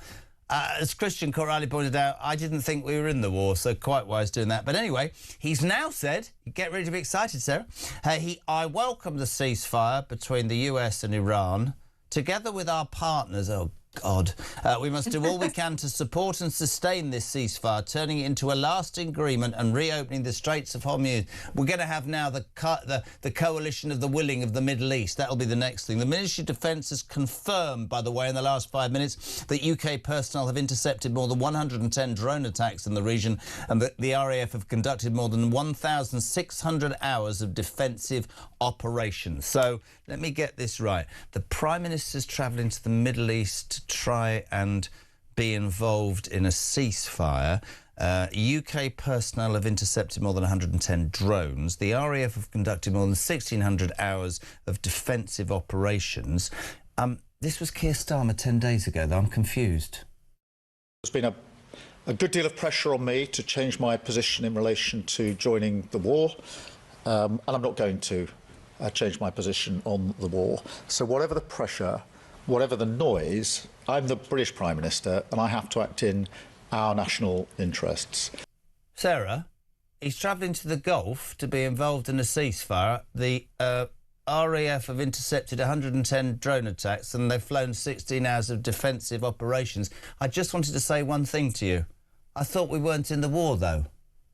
But can I just say one thing? If he really wants to act in national interest, he gets rid of this 75% tax on the profits of North Sea oil and gas drilling, and he opens up those rigs again, and we turn the taps on in the North Sea. We make ourselves energy sufficient so that all of this does not affect you, me, and all the hardworking people in this country on the petrol forecourts. The government could be capping those prices down there. I guarantee you that this drop in oil price today will not be reflected on our forecourts. So, Keir Starmer, if you really want to do something important, then you cut the taxes here on energy and you open the taps in the North Sea. We need to be, and we could be, energy sufficient. Couldn't agree more. It is so good to have you on. Looking very lovely in tweed for a Wednesday, off shooting something or go for a horse ride in the country. No, I'm going to be in Runcorn in about an hour. Enjoy. Go riding through Runcorn High Street on a steed. Wonderful. Sarah Pochin, thank you very much indeed. Live and exclusive. So we're not in the war, but our Prime Minister is indeed going to the Middle East for a photo call, and our RAF are intercepting drugs. But we're not in the war. I can't get away with this. Donald Trump did last week the greatest impression of Keir Starmer. Have a watch. I said, you have 2 old broken down aircraft carriers. You think you could send them over? Oh, I'll have to ask my team. I said, you're the Prime Minister. You don't have... No. I have to ask my team, President. Morning.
I was sat in the tent and he was showing me through photos of his phone, scrolling through.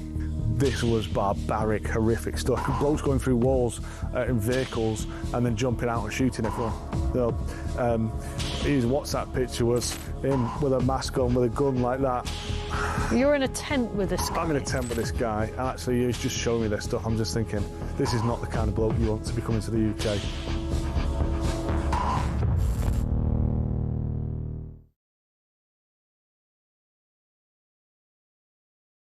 The UK on DAB+, on your smart speaker, on your smart TV, and on your side.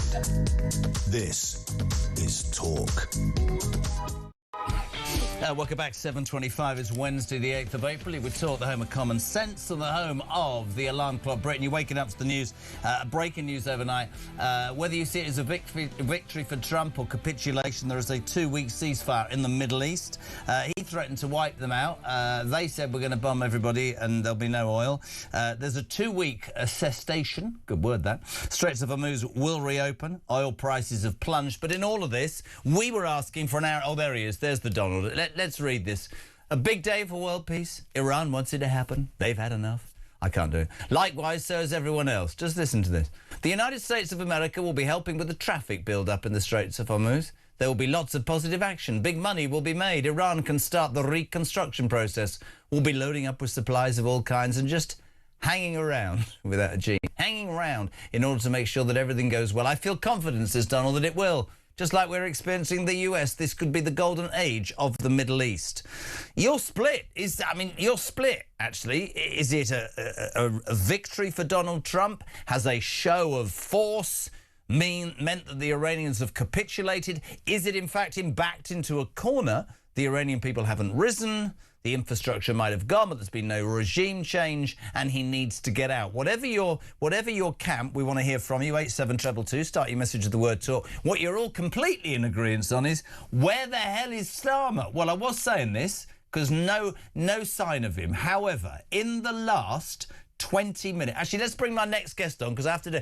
Good morning, legends. Nigel Evans, former Deputy Speaker of the House of Commons. Where are you this morning, dear? Sitges near Barcelona. So. It's just like world tour.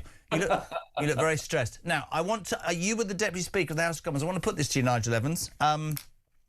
We've had breaking news in the last 20 minutes that Sir Keir Starmer is travelling to the Gulf today to meet leaders of countries in the region to discuss diplomatic efforts to support and uphold the ceasefire. We've also heard in the last 10 minutes from the Ministry of Defence that UK personnel have intercepted, Nigel Evans, 110 drone attacks in the region, and the RAF have carried out 1,600 hours of defensive operations. But, Nige, I thought we weren't in the war. I thought it wasn't our war.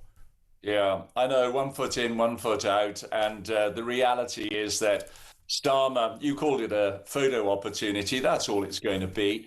He'd be far better travelling to some of our naval dockyards to find out where all our ships are. Yeah. I mean, the humiliation of only having one ship in the region, which took 3 weeks to get there. Have you not the latest about it? Yeah, and it's now returned to dock. Do you know why? Some water sanitation problem. I know you can make it up. It's humiliating. When they write the history of the Royal Navy, they're clearly going to conclude that this has not been our finest hour. And it would be far better for Starmer to work out what we need to be doing on defence of our country and our failing Royal Navy. Our armed forces deserve better, Jeremy. They deserve better kit. They deserve kit that works. I completely agree. And one of the things that I've said from the beginning about Donald Trump, and there's much I don't like, there's some things I disagree with, and sometimes the approach. But I'll tell you what he did do when he came in the second time. He made a point of targeting NATO and saying to every person that was involved, listen, we've spent much more than you for however many years to support and defend you. It's about time you pulled your fingers out and spent more on defence. And that has happened. One wonders whether it would have done if he hadn't been so forthright. The thing about Starmer is that just infuriates... Oh, by the way, yeah, somebody's just said... So the only ship we've got can't flush its bog. I mean, honestly, how do we look? How do we look on the world stage? It's ludicrous. But the thing is, this man, and you're a politician who I respect, and you would know what I mean when I talk about political DNA. It's in you or it isn't. This is a man who, Kanye West, you can travel, no you can't. Am I right or wrong in saying that he is a reactive politician rather than a proactive? What I mean proactive by, I've got a plan or I've got a belief, and even if it goes wrong, I'm steadfastly going to stick to it. I'm going to be honest with the people, because being a leader is about making difficult decisions as well as easy ones. Yeah, well, it doesn't really matter, does it, Jeremy? Because he's not going to be around much longer. I think people have had it up to their necks in all the promises that were made. None have been delivered. The flip-flop U-turns, you name it. I mean, there's a long list of things why people are angry with this government, and that's why they are now fourth in the opinion polls. The latest extrapolation from those opinion polls, and that's a good word too. That's great. Thank you. I'm an hour ahead of you. Only an hour. No, but it shows that the after the next election, Labour MPs could be down to about 50. They're not going to stand that. As soon as they get back to Westminster, Jeremy, and we see the results of the local elections, Welsh Senedd and Scottish Parliament, the plotting that's already begun is going to get worse. We already know Angela Rayner's on manoeuvres. There will be others who want to take over from Starmer. The fact that he is reactive, the fact that he's being so weak on the response to the war, but as soon as there's a ceasefire for which he has nothing to do with the ceasefire whatsoever, he's then flying straight away to the Middle East in order to chat to some of his other chums who've had nothing to do with the ceasefire as well. It is embarrassing, it really is. But the coalition of the not involved are meeting in the Middle East. That's right, they're not involved. Instead of which, he really should be getting to grips with our failing Royal Navy. As I say, it's just a total humiliation. And it seems to me as well that the Cypriots are now wanting to talk to him, so maybe he should be going out there, because they're thinking, why are we allowing a British base in Cyprus if you can't even defend it? I mean, the Royal Navy was our pride. We used to, Britannia ruled the waves, and now we just rule the dockyards. It's very, very embarrassing. It is embarrassing, and you're absolutely right. And when people say, hold on a second, you know, you're being a bit patriotic, I am. We used to have a reputation, and I don't know if you heard him earlier. New guest, Gwyneth Prince, Professor Gwyneth Prince, was extraordinary. I'm going to replay it at 8 o'clock. He absolutely tore Starmer a second one in a really controlled and decent way, and talked about, you know, He said he was almost traitorous, the way that he sold Britain down the river, the way he's presented Britain on the international stage. And do you know what I wouldn't mind if he was at home doing the things that need doing? Kanye West, you with me, should have been banned, but the government, it took 48 hours to come round to this. The man's got swastikas on his website and has got a song called Heil Hitler. I don't want him in this country. I don't think he should be. But the point I made yesterday, Nige, and today was, Starmer comes out and goes, yeah, he shouldn't be here, despite the fact he said he could. But even bigger than that, I'm attacking anti-Semitism via Kanye West. Well, ban the bloody marches in London then when they're setting fire to Jewish flags. That's right, yeah. And the fact that we put people into jail for tweeting the wrong things, even if they're only up for a few hours, and, you know, people get 30-month sentences, and yet up until yesterday, we were welcoming this chap in who's made millions out of selling products with swastikas on. And as you say, his greatest hit seems to have been Heil Hitler. No, this should have been stopped ages ago. Yeah. I still scratch my head, by the way, Jeremy, that people are prepared to pay 140 quid for a ticket to go and see him. Well, and it was a sellout. Well, I'll tell you something we found out yesterday on the show. Christian buzzed this through to me.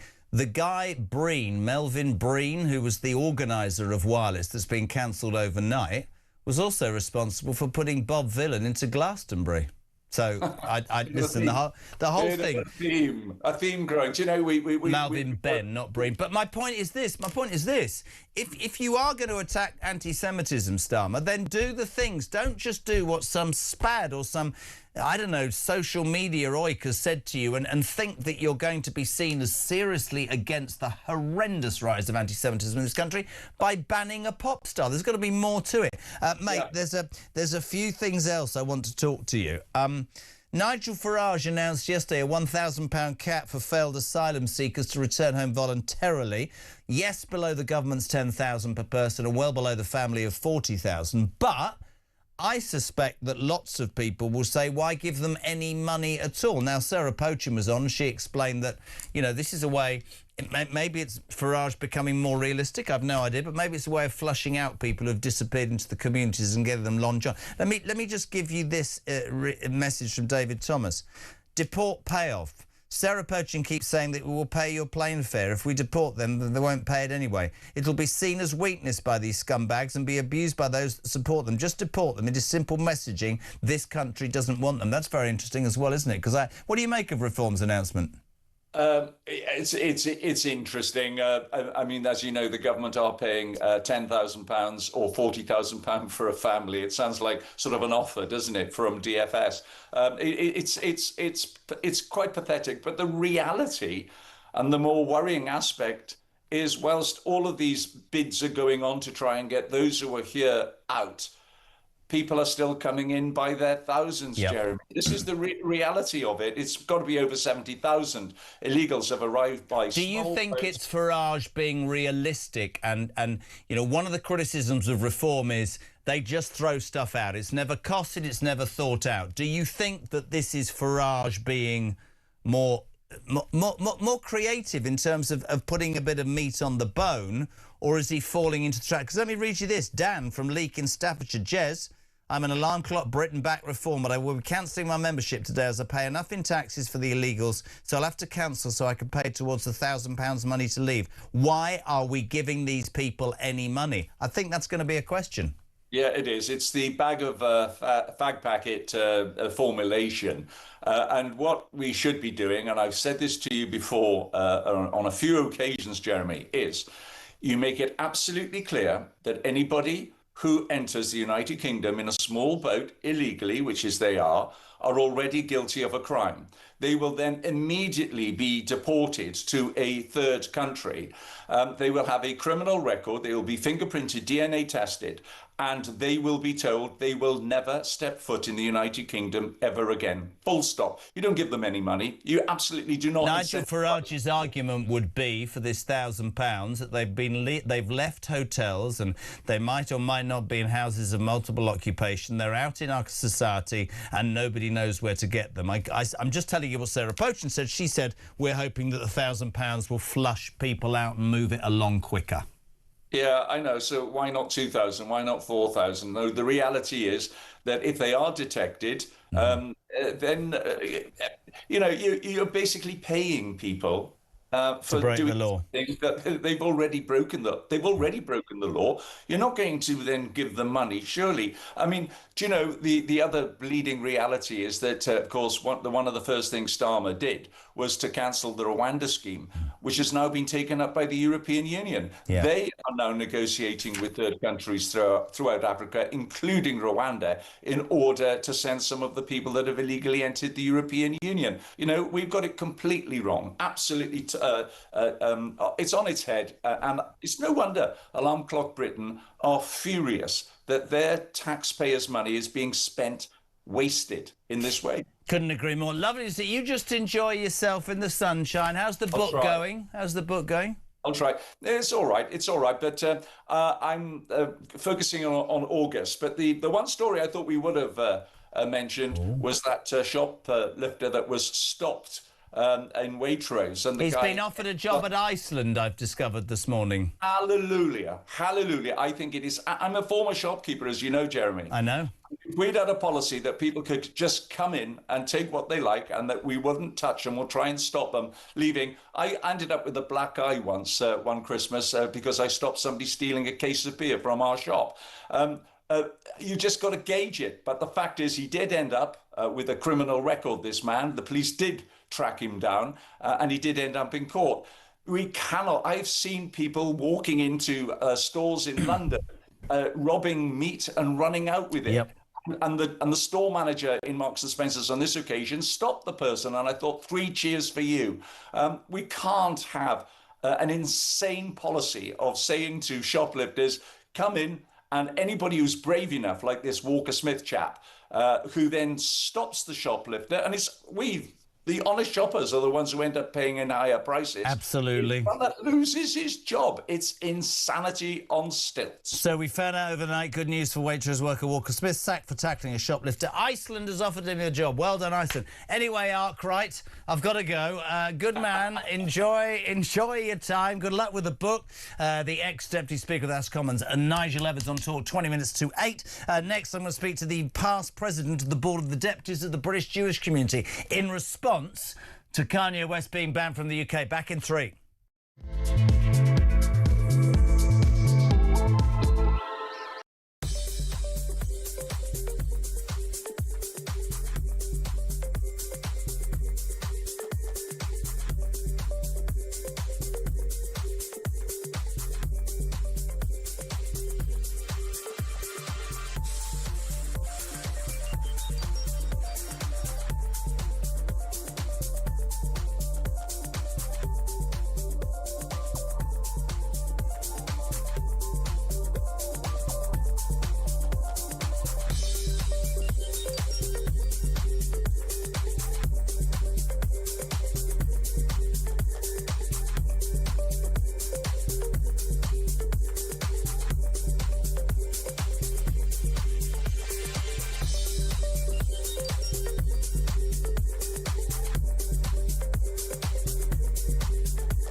Across the UK, on DAB+, on your smart speaker, on your smart TV, and on your side.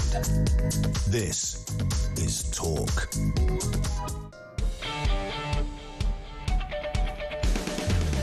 Welcome back, 18 minutes to 8. We're live across the UK. A very good morning and welcome to Talk Breakfast. It's the home of common sense. It's where your views on the day's news are welcomed and listened to. 0344 499 1000. Text to 87222. Obviously, the main news story, that 2-week ceasefire in the Middle East. The fallout. Are you pro-Trump? Do you think he's capitulated? The impact of Starmer, who hasn't been involved but is travelling to the Gulf today to have a photo opportunity with members of his European allies who also took no part. This is a war he didn't want anything to do at all. This morning we find out the MOD, we've flown 1,600 hours of defensive operations and we've actually intercepted 110 drones. All of this when our Prime Minister, who's heading towards the Gulf as we speak, says it's not our war and we're not involved.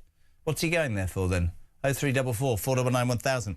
What he did talk about this week, which is extraordinary in terms of what was going on in the world, was he thought that Kanye West, who was due to headline at the music festival, a wireless music festival in the summer, he said, I don't think he should be here. This was a couple of hours after his government gave Kanye West a visa. Last night they cancelled it. Another U-turn. Kanye West, quite rightly, no longer coming. Wireless has been dropped. My argument was very simple, and I'm going to put it next to Marie van der Zyl, past president of the Board of Deputies of British Jews. Marie, a very good morning. Welcome to the show. A very good morning. Thank you for having me. I hate to be direct, but that's what I do.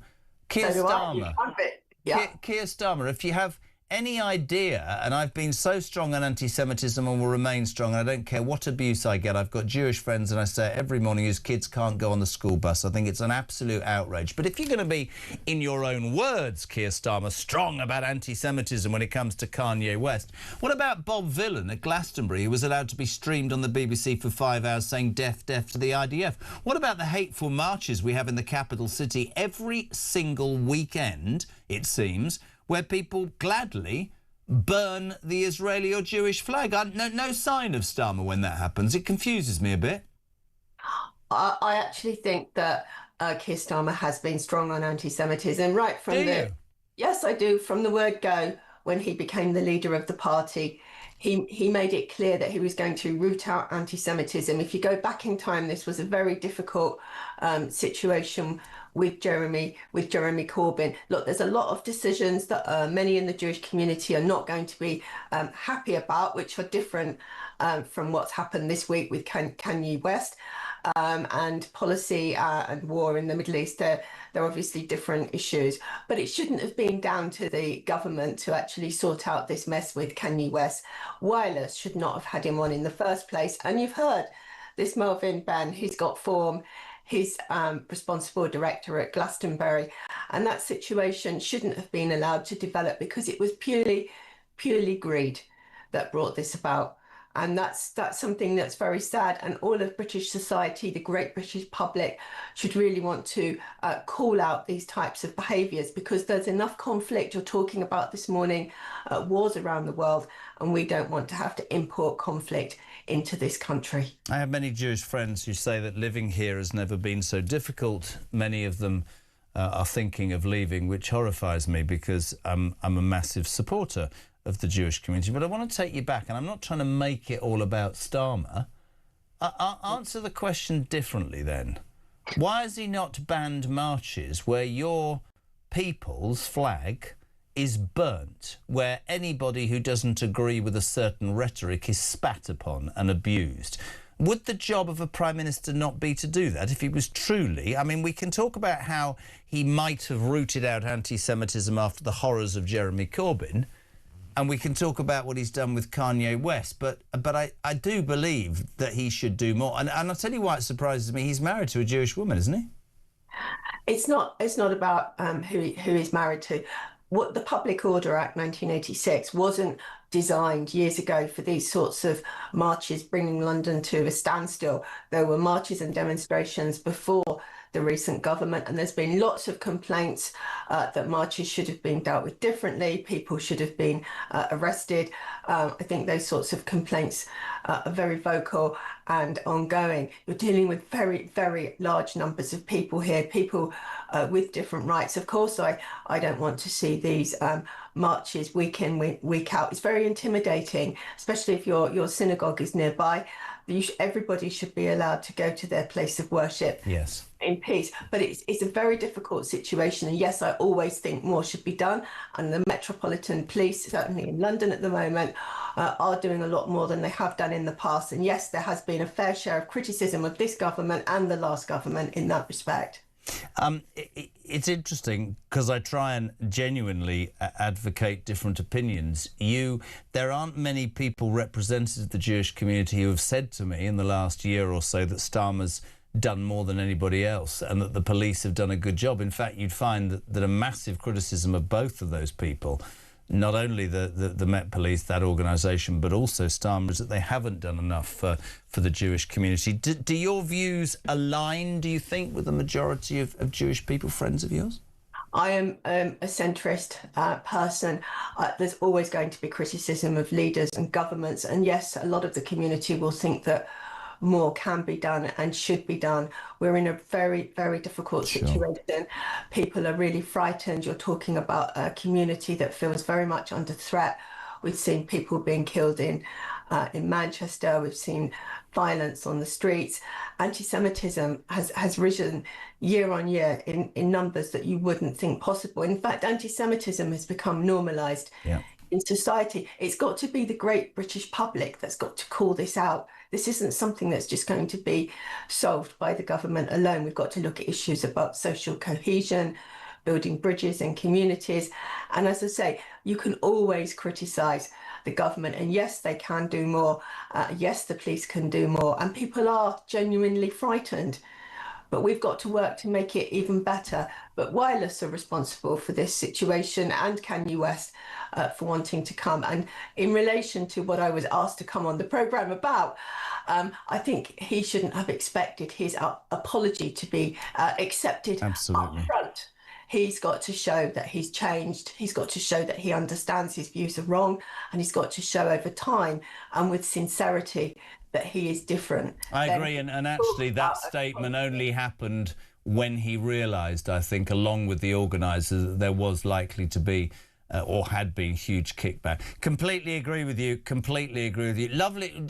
Were you all right with that? Went all right, didn't it?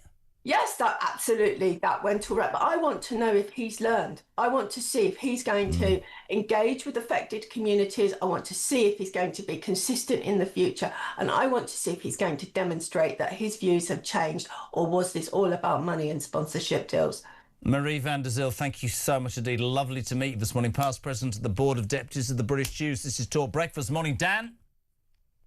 Morning, Jezzo. It's Dan from Kent. So we've got a 2-week ceasefire in the Middle East. This will be welcomed by our government, no doubt, because that will give them enough time to send out a few mechanics in a toolbox to fix our ship that's bobbing along somewhere in the Middle East. And the question this morning is, where's Starmer? Well, I'd like to know where the enriched uranium is. I presume Iran still has it. Isn't that what was one of the main reasons why this war kicked off in the first place?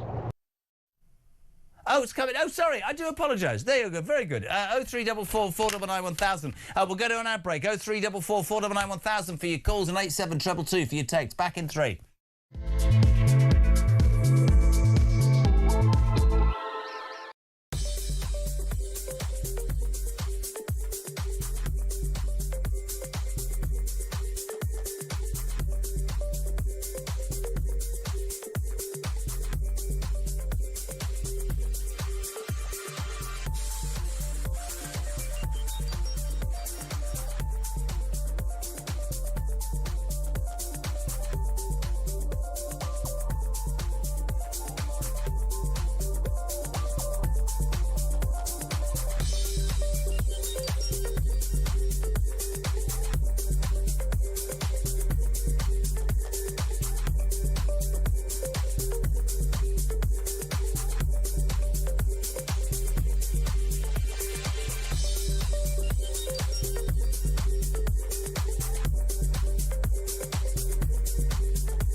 Across the UK, on DAB+, on your smart speaker, on your smart TV, and on your side. This is Talk. Welcome back to Talk Breakfast. Loads going on. The ceasefire in the Middle East Central. But 0344 499 1000, you might want to talk about the wireless cancellation, Kanye West, anti-Semitism, Nigel Farage announcing a £1,000 cap. They're going to give $1,000 to asylum workers, failed asylum seekers, to get the hell out of the country. You might want to talk about that. By the way, I haven't told you this yet. This is a first for me. Former Prime Minister Liz Truss in this studio live from 9 a.m. What do you want to ask her? 0344 499 1000. Text your questions in. Liz Truss from 9 right now. One of my favourite guests, former head of the MI6, Sir Richard Dearlove. Good morning, sir. How are you? Hi, Jeremy. I'm very well, thank you. Great to have you on. Just your response to this ceasefire. I've loads, really. My lot seem to be stuck between he's a genius or he's capitulated and had to back out before it becomes too much to bear. What's your take, Richard? Well, it's just another chapter in a very long-running dispute, which at the moment is a war. And I don't think we should get overexcited. It's a ceasefire, and it's only for 2 weeks, and the conditions that the Iranians are asking for seem to me completely unacceptable to the United States. So let's see where this goes. Do you believe that Trump, let's be honest, I mean, yesterday he was saying I'm going to obliterate them and bomb them back to the Stone Ages. Do you believe that that sort of rhetoric has helped or hindered this whole thing? We know it's him, and I don't think we should ever forget these mad mullahs have sponsored terrorism for years, but he's a very gung-ho, isn't he, excuse the pun, sort of deal maker. That's him. Well, he's an extreme deal maker, and personally, I don't think the rhetoric really helps. But on the other hand, Iran, for how many years, has been talking about obliterating the United States. So he's responded in kind, probably without meaning exactly what he said. But it's not the sort of dignified performance we normally expect from a US president. On the other hand, I think Iran has blinked. And, they felt that maybe the cost was too high to continue the conflict. And certainly the Americans, I think, would have done massive damage to certain bits of their critical infrastructure. So it would have been an escalation, no question. I don't ask you to be political, but I'm imagining you as the head of MI6 and our government nowhere to be seen. Starmer's just risen his head above the parapet. He's off to the Gulf on Wednesday, Sir Richard Dearlove, to meet leaders of countries in the region to discuss diplomatic efforts to support and uphold the ceasefire. Meanwhile, the Ministry of Defence has this morning confirmed that UK personnel have intercepted 110 drone attacks and the RAF have flown 1,600 hours of defensive operations. But I thought it wasn't our war. I thought we weren't involved, according to Keir Starmer. That's ridiculous, isn't it? We are involved, and you can make esoteric distinctions between offence and defence. This is a conflict that we can't avoid because of our position in the Middle East. And I don't see what he's going to achieve by going to the Gulf. A photo opportunity without, and I'm not trying to make it personal, but it just infuriates me. I mean, I'm sure the days when we meant something, we were something, our opinion held sway. We're now we've got a Prime Minister who's off to the Middle East to have a photo opportunity with his mates from what are they called? The Group of the Willing, or whatever they call. Coalition of the Willing. This was the coalition of the we didn't get involved. It just doesn't make sense to me. We need to rebuild our credibility in terms of our defence capability. And, I've said this to you before, that should be at the very top of Starmer's agenda. Yeah, I mean, that's, for me, the oil thing, obviously, and the impact on people's lives. But if anything from this, it should be an absolute concentration on how militarily, I mean, we're inept. Have you heard about the HMS Dragon? Have you heard about this morning, Richard? I have. The only ship we've got's already in dock somewhere in the East Mediterranean because of the water supply when you flush the toilet. How embarrassing to a man who, just for you, for older military men and women, when you hear this stuff nowadays, what do you think? Well, it's shaming in a way, because we have had one of the most powerful navies in the world. And, we're a mercantile trading nation. We need to rebuild that fleet, and we need to do it quickly. And it should be at the very top of the government's priorities. And this wonderful ship, which I'm sure is very efficient, has had technical problems ever since it was launched. Yeah, it is extraordinary. And do you think that our place on the world stage, and we take Trump out of this, because I'm sure there are many people who feel exactly the same about Donald Trump as Keir Starmer does, but do you think that, say, when he's gone, maybe Starmer's gone, do you see us rebuilding just our reputation, or do you think it's trashed forever? No, I don't think it's trashed forever. I mean, we have a remarkable capability. We have great special forces. The core of the military is excellent. If you watched last night's TV program on the new aircraft carrier, you would have seen how impressive the Navy can be when it's, as it were, deployed in the right way. Look, we just need to put this at the top of our priorities and rebuild our defence forces and become a major defence power, which we have been in the past in relation to our size. Prioritise our defence. Yeah, prioritise it. It should be at the very top now. I'm sorry, that I've said this before, and it's offensive to certain people, but it's more important than the National Health Service, which is in a mess too, by the way. Couldn't agree more. Couple of quick questions. Do you think the ceasefire will hold, Sir Richard Dearlove? No. And is Iran a bigger threat to the UK after this war, or less of a threat? Probably in terms of, to the UK specifically, the increased threat of terrorism, we should ban the IRGC as a terrorist organisation. Couldn't agree more. Lovely to have you on, my friend. A very happy Easter to you, and thank you as ever. Former head of MI6, Sir Richard Dearlove. This is Talk Breakfast. We have the news at 8 o'clock. Isabel Oakshott, don't forget from 9, Liz Truss coming back after news at 8 next.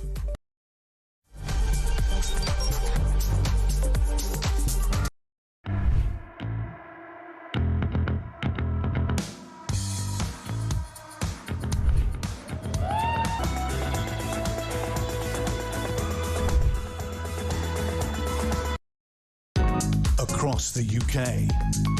On DAB+, on your smart speaker, on your smart TV, and on your side. This is Talk.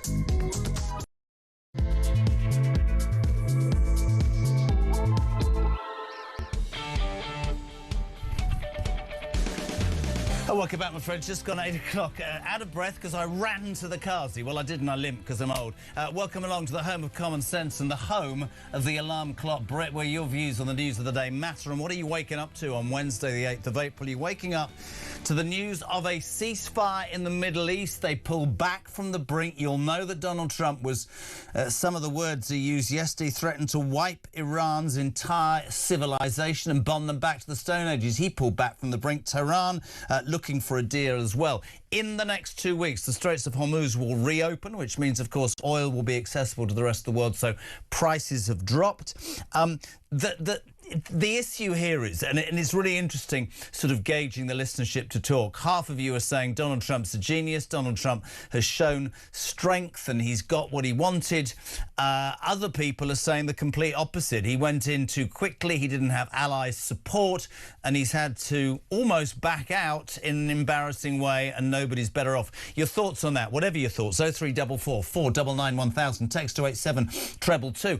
I started the show at 6 saying, and where's Starmer? Absolute bleeding silence. No, not seen hide nor hair of him since he complained about Kanye West. No call to the president to congratulate him, just this constant call for de-escalation, and then 7:15, breaking news from number 10 that Sir Keir Starmer is at this moment on the way to the Gulf, ladies and gentlemen, to meet leaders of the region's countries to discuss diplomatic efforts to support and uphold the ceasefire. Just hold that in your brain a minute. 10 seconds later, the Ministry of Defence confirmed that UK personnel had intercepted more than 110 drone attacks in the region, and our RAF have conducted 1,600 hours of defensive operations. OK? I don't know about you, but I thought it wasn't our war. I thought we weren't involved in this war. So what's he doing today? He's off to the Gulf for a photo opportunity. This is a man who said, in many people's minds correctly, I don't want to be involved in those sorties, but you can't have my bases. And then he flip-flopped. No wonder we're an embarrassment on the world stage. Morning, Adrian. Morning, Jez. Adrian from Dublin here. Great show as always. Keir Starmer jetting off to the Middle East. He can sniff an opportunity there. So he's going out there, I dare say, with a lot of the other European idiots who didn't want to get involved. Could we call this perhaps the coalition of the unwilling? Especially when all those photographs come out with them all smiling around, shaking hands and patting each other's backs. What a bunch of idiots.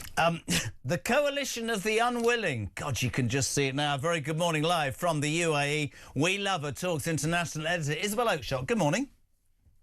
Good morning. Well, I think that the Gulf leaders will, of course, be very diplomatic, but I know that privately, most of them really don't think Keir Starmer is relevant whatsoever in this region, and some of them feel much more strongly about the UK's inability or refusal to support former allies in the Middle East in their time of need. Let me play for you, actually not for you, I'll play it for the viewers and the listeners. This was just 6 days ago, or actually maybe 10 days ago, when our Prime Minister made it very clear this is not our war. Have a listen. Been a deal of pressure on me to change my position in relation to joining the war, and I'm not going to change my position on the war. So whatever the pressure, whatever the noise, I'm the British Prime Minister and I have to act in our national interests.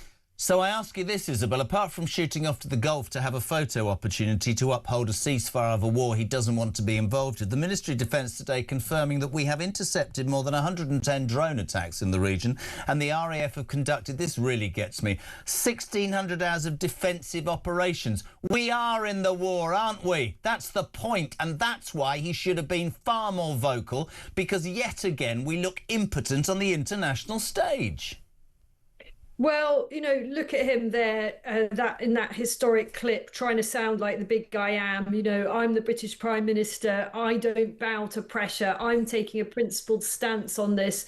The point that I've made time and again is in today's small world, you don't get to choose whether or not you're involved in wars. You get dragged in, whether you like it or not. The world is very small, and we've seen the immediate impact this whole horrendous conflict has had on the UK in terms of prices of things, in terms of what's going on with fuel and energy prices. And people shouldn't imagine that just because there's this so-called ceasefire, all of that will suddenly reverse today, tomorrow, or even in the next 2 weeks. I'm pretty worried about what this ceasefire actually means. I can tell you, Jeremy, that within minutes of the ceasefire being announced, in what was the middle of the night here in the UAE, we got another missile alert. And that may well be a sign that whoever it is, that the Pakistanis have been acting as intermediaries between for the US and Iran,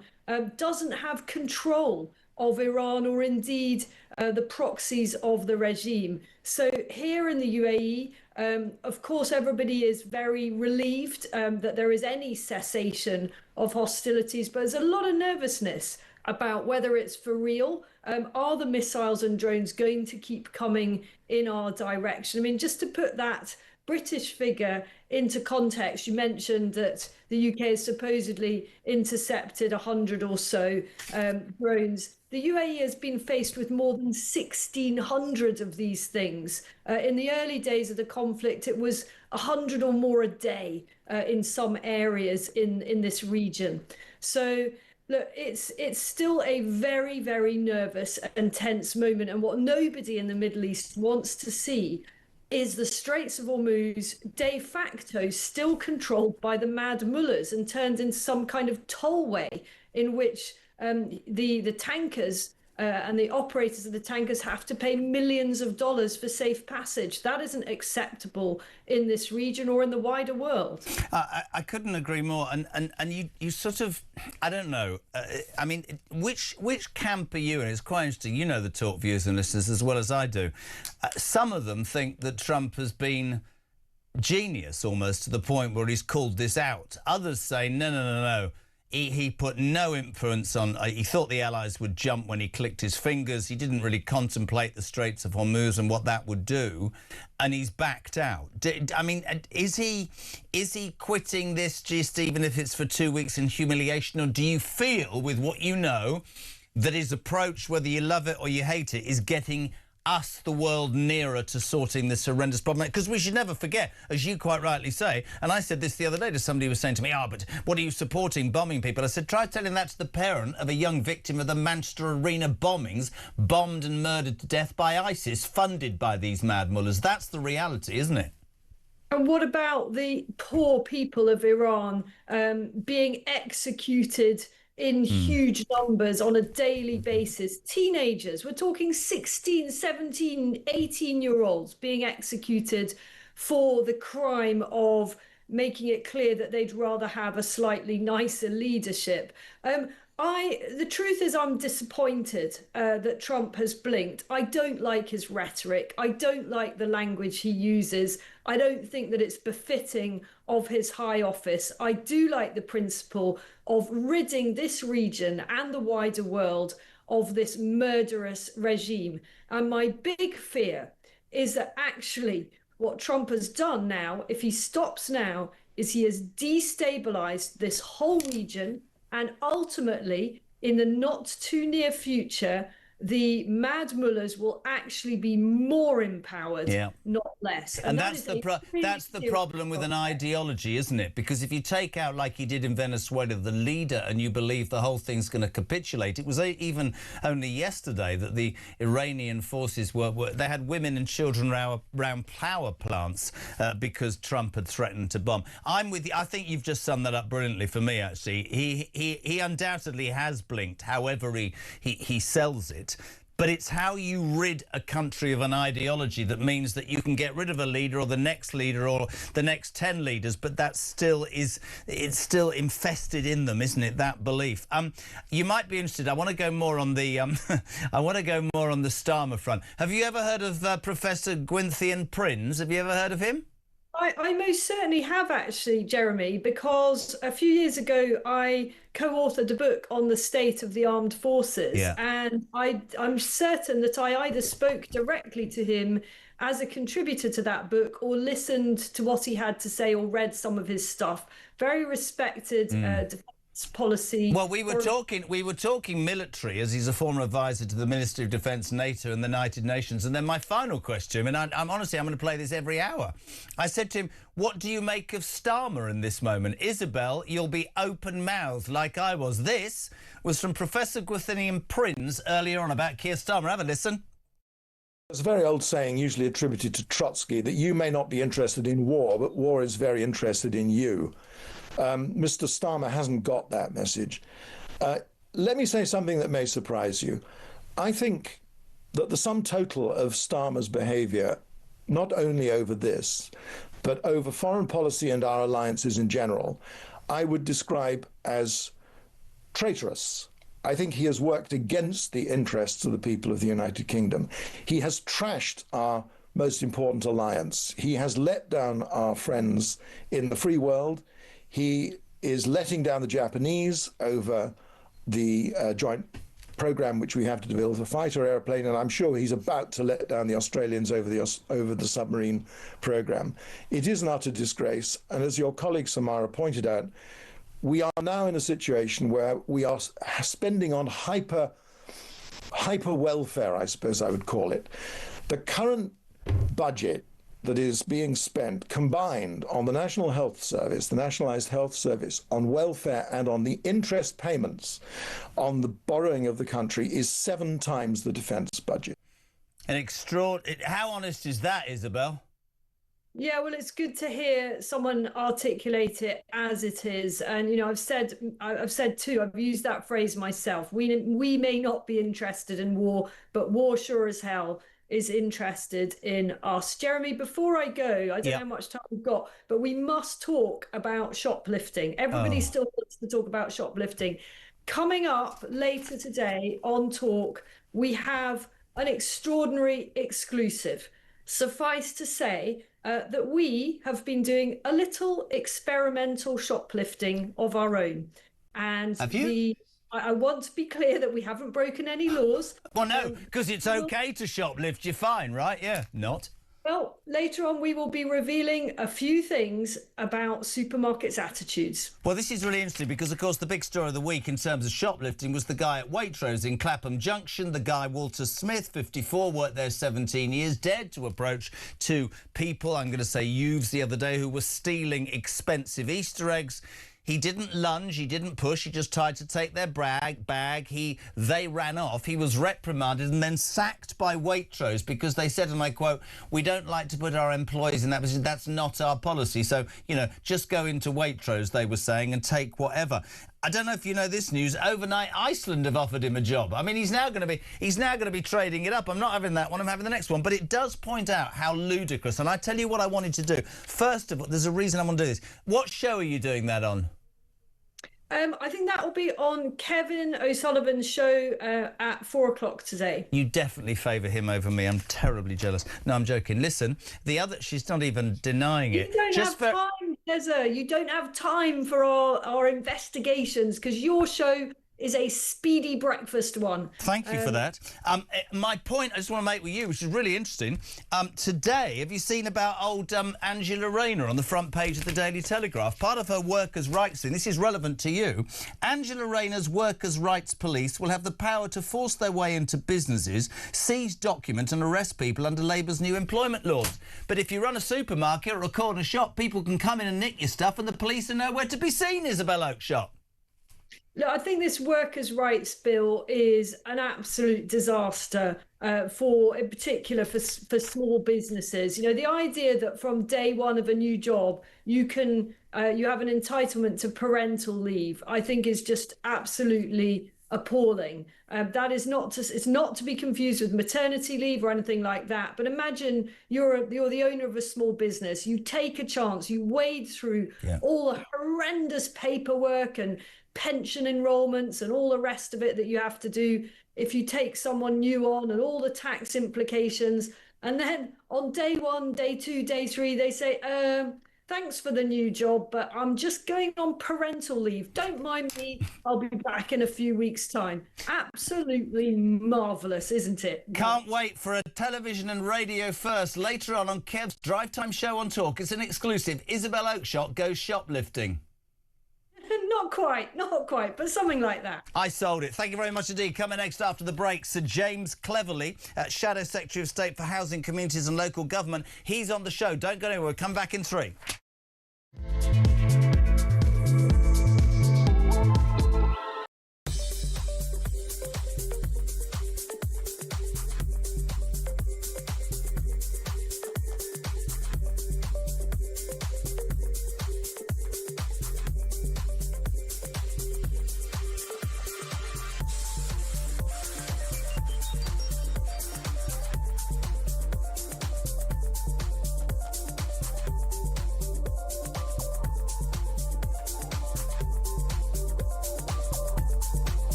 We genuinely are on resignation watch. There is absolutely no doubt about it. Labour MPs, they say, listen, Keir, your position is untenable. This is all about appointing that rat, Peter Mandelson, who faces a criminal investigation. Can Keir Starmer survive the Mandelson scandal? We have breaking news for you. We've just been talking about, of course, Morgan McSweeney, the Chief of Staff. We've now had another resignation from Number 10. Keir Starmer's Director of Communications, Tim Allen, has now also resigned. The plot is thickening. The noose is tightening.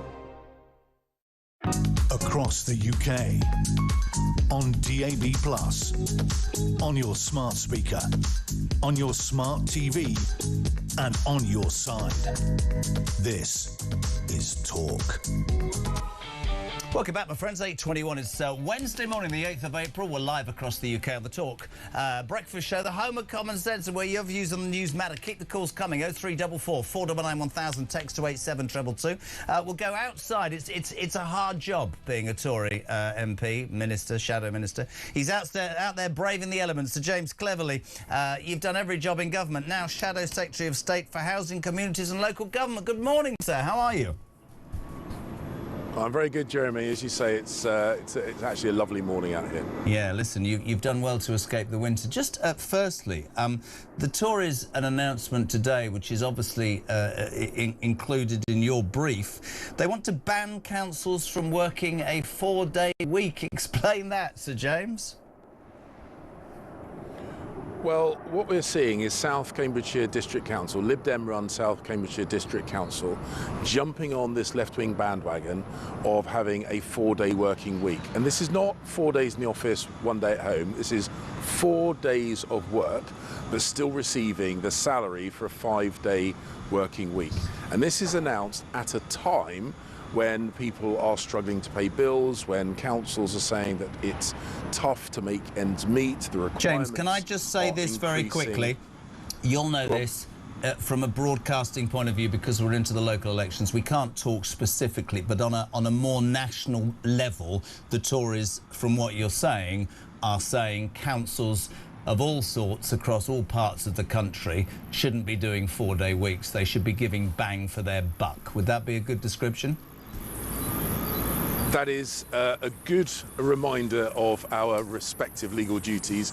So the broad point that we are making is that at a time when people's bills are going up, they're receiving their council tax demands, all of which will be going up, that councils, all councils everywhere, should be making the best use of public money and basically giving everyone one extra day off a week, a 3-day weekend, is not the best use of public money, and we oppose it. Couldn't agree more. I want to turn our attention now to the ongoing resident doctors' strike. Your leader came with a note today saying that the Tories would ban doctors' strikes after the Health Secretary, Wes Streeting, accused medics yesterday of trying to fleece the public with a $30 billion pay demand. And I just want to restate my position on this as well. I am very angry with striking doctors and the BMA. What is it? I think 15 strikes in 3 years and it's cost £3 billion. I've always been, James, incredibly vocal about my support of the NHS and the role it plays. But I believe, as I think many people do, that things need to change. Doctors' training, I would give it for free, but I would make them sign a contract that they said they stay with the NHS for at least 10 years, which would encourage British doctors and retain a home-trained workforce, limiting the need for us to rely on doctors from abroad who can, let's be honest, leave at any time. Something Streeting actually said in an article in January. Well, Wes Streeting has talked tough on this, and if you listen to what he says, as a Conservative, if you listen to what he says, I might be quite sympathetic with a lot of what he says.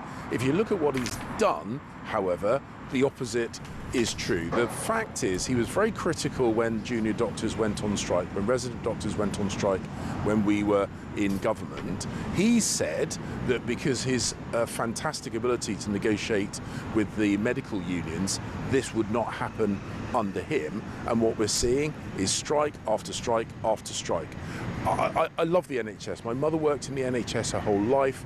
My children were born in an NHS hospital. My wife was treated for cancer by the NHS. I love the NHS, but this behaviour is unacceptable, and doctors are basically holding ill people to ransom for more money, and that is unacceptable. They should do the right thing and get back to work, and under a Conservative government we would make sure we always put patients first, and doctors would not be allowed to have these strikes. Couldn't agree anymore. Can I just, before I let you go, I know you're a busy man on the round. We've spoken about Tories. Can I just throw something at you? Because you've done all the big jobs in government. I'm a little bit confused. Overnight we heard about a ceasefire. Whatever one's take on Donald Trump, there seems to be a cessation of the issues for 2 weeks at least, Straits of Hormuz, prices, etc., etc. But Sir Keir Starmer, nowhere to be seen in the last few days, has suddenly announced today that he's travelling to the Gulf, Sir James, to meet leaders of countries in the region to discuss diplomatic efforts to support and uphold the ceasefire. That's the first thing I want to say to you. We've also heard from the Ministry of Defence that UK personnel have intercepted more than 110 drone attacks, and the RAF have conducted 1,600 hours of defensive operations. But then our Prime Minister's been telling us for 5 weeks we're neither in this war and it's not our war. I'm a little bit confused. What is this, a photo opportunity to pretend he's had any influence at all, bar embarrassing us on the international stage? I find this incredibly frustrating. Our armed forces choose to put themselves in harm's way to defend us and our interests overseas.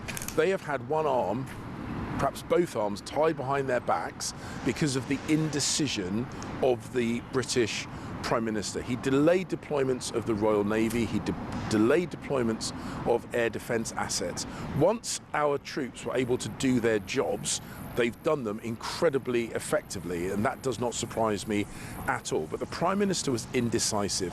First he was saying the US couldn't use their own aircraft on British air bases, then he was saying that they could, then he said he didn't want the British having any involvement in this conflict in any way at all, then defensive operations. He has been all over the place, and this indecision has damaged our ability to defend ourselves and our allies, and more importantly, it has really undermined our reputation internationally. And I don't just mean with President Trump, our friends in the Gulf. Cyprus is now putting a question mark over the continued basing of British military on the island. These are the direct results of Keir Starmer's failure of leadership and indecision. And frankly, it's not good enough, and he has been found wanting in the most important decisions that a Prime Minister can make. I wouldn't disagree with that, but you know as well as I do, you have a job to do and I have a job to do. And one of the things that my viewers will say after this interview, they'll support you in terms of the councils. They'll probably support what you're saying about the junior doctors.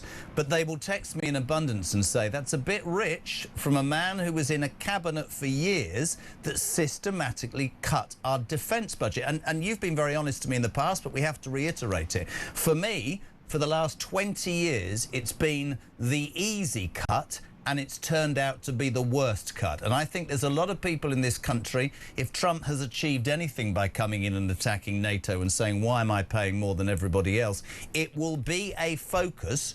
Because is not, Sir James, the first responsibility of a government to protect its people? We've got one bloody ship, with respect, HMS Dragging Your Feet, as I now call it. It's now in port in the Mediterranean because there's a saline problem. Talk about laughingstock. We need to spend more money on defence and less money, I suspect, on benefits and less money on foreign aid, and concentrate on defending our country, don't we? Well, Jeremy, when you're kicked out of government, as we were at the last general election, you have got to reassess the decisions that you made. And we, in hindsight, could and should have spent more on defence. The money went on domestic priorities, including the NHS, which we've just discussed. And that's on us, and we're not going to shy away from that. The thing that is really galling is the government has basically said publicly that we need to spend more on defence.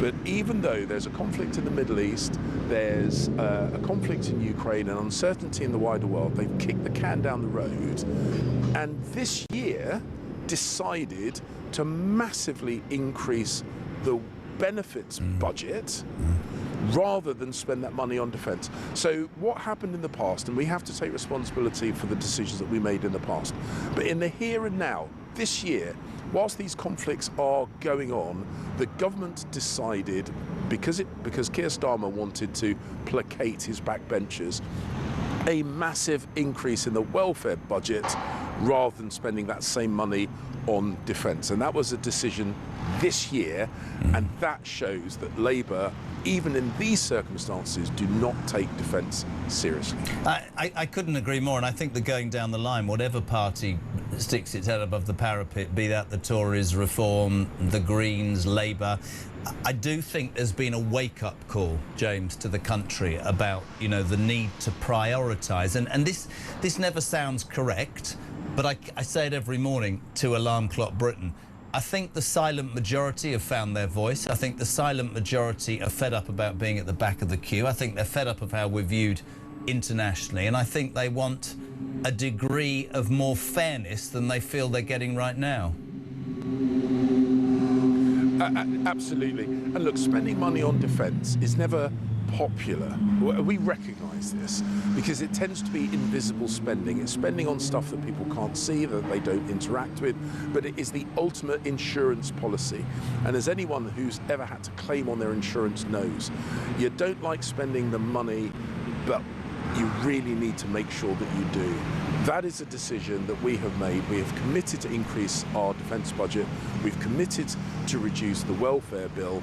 That is what the people who, as you say, Alarm Clock Britain, get up, go to work, do the right thing, pay their taxes. They don't demand much in return, but they do demand that this country stays safe both domestically and internationally, and that is absolutely something that the Conservative Party has already committed to when we get back in government. Can I ask you a quick question? Have you got to go?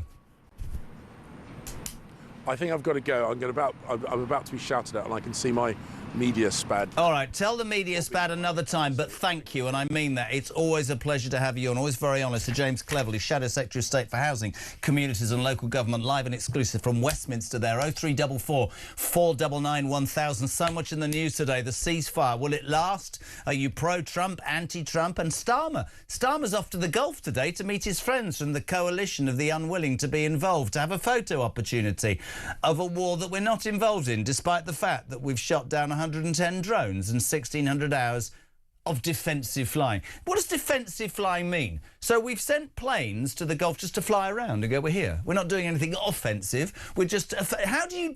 So what, you fly over things? We're defensive. Do they have banners going? We're from Britain. We've got no weapons. We're... What a load. Alan, good morning. Morning, JK. Big Al from Swansea, yeah? Well done, Donald Trump, sorting the world out as per usual. This man is fantastic. Says he's going to do something, does it. Iran have been holding the whole world for the last 40, 50 years by the streets. At least it's open now. Why all these prices of the pumps gone up already? Absolutely ridiculous. All profiteering and the government raking in as per usual. Where's our illustrious imbecile? Oh, he's on a plane now to... sort the international law out now on negotiations, but shows the ineptitude and incompetence of this government.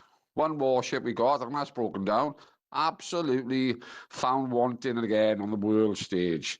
Soon as this character's gone, the better. Absolute spineless. Keep up the great show, buddy. Ta-da.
Across the UK, on DAB+, on your smart speaker, on your smart TV, and on your side. This is Talk. Welcome back, 25 to 9. I've just discovered something, people. That man, Alan from Wales, ta-da! It's actually Christian's long-lost father.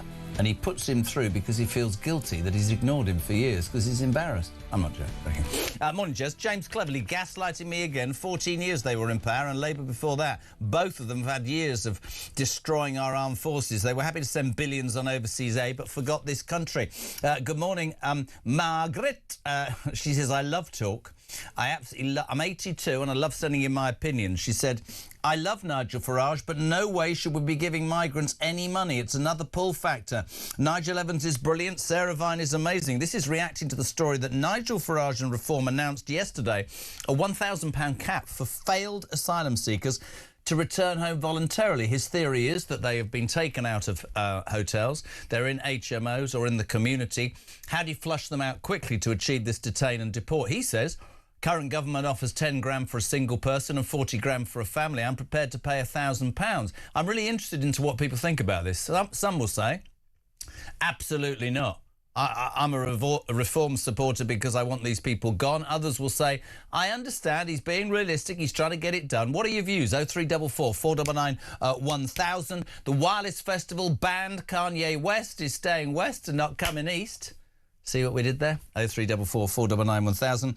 And this other appalling story, an Afghan migrant who attacked a woman and her 14-year-old daughter has been allowed to stay in the UK. The refugee known only as AR committed a number of serious offences, peeps, including threatening to kill his flatmate just after he arrived in Britain. Quite serious then. The Home Office, God love them, they actually wanted to get rid of... They wanted to say, you can't have refugee status, you're a common criminal, I want you gone. But don't worry, a judge at an immigration tribunal went, no, I'm sorry, he's only tried to glass somebody and kill somebody because he's got mental health problems, which have now improved. So my question would be, if they've improved, could he do it again? If they've improved, should he not fake justice of what he did? I am all, by the way, you will know my story, I'm all for people talking about their mental health.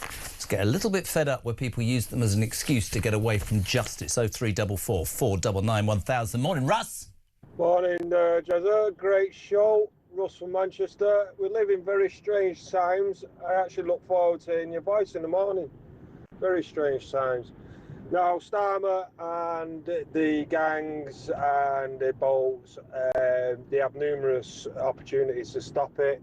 They choose not to, and I truly believe Starmer is the gangs, as well as Macron. That's number one priority. If he doesn't sort that out, we want the boats stopped. We live in a day and age where people, criminals, unvetted, can walk the streets of Britain and get paid and rewarded for it, and then start attacking our people, our women, our children. This has to stop today. Enough. Ross, I don't know whether you were coming on to me. I like the idea of weekend. Oh, that was the one before, to your voice. But I tell you why he can't stop the boats, and I think it's relevant here, and I think it's important that we all take stock.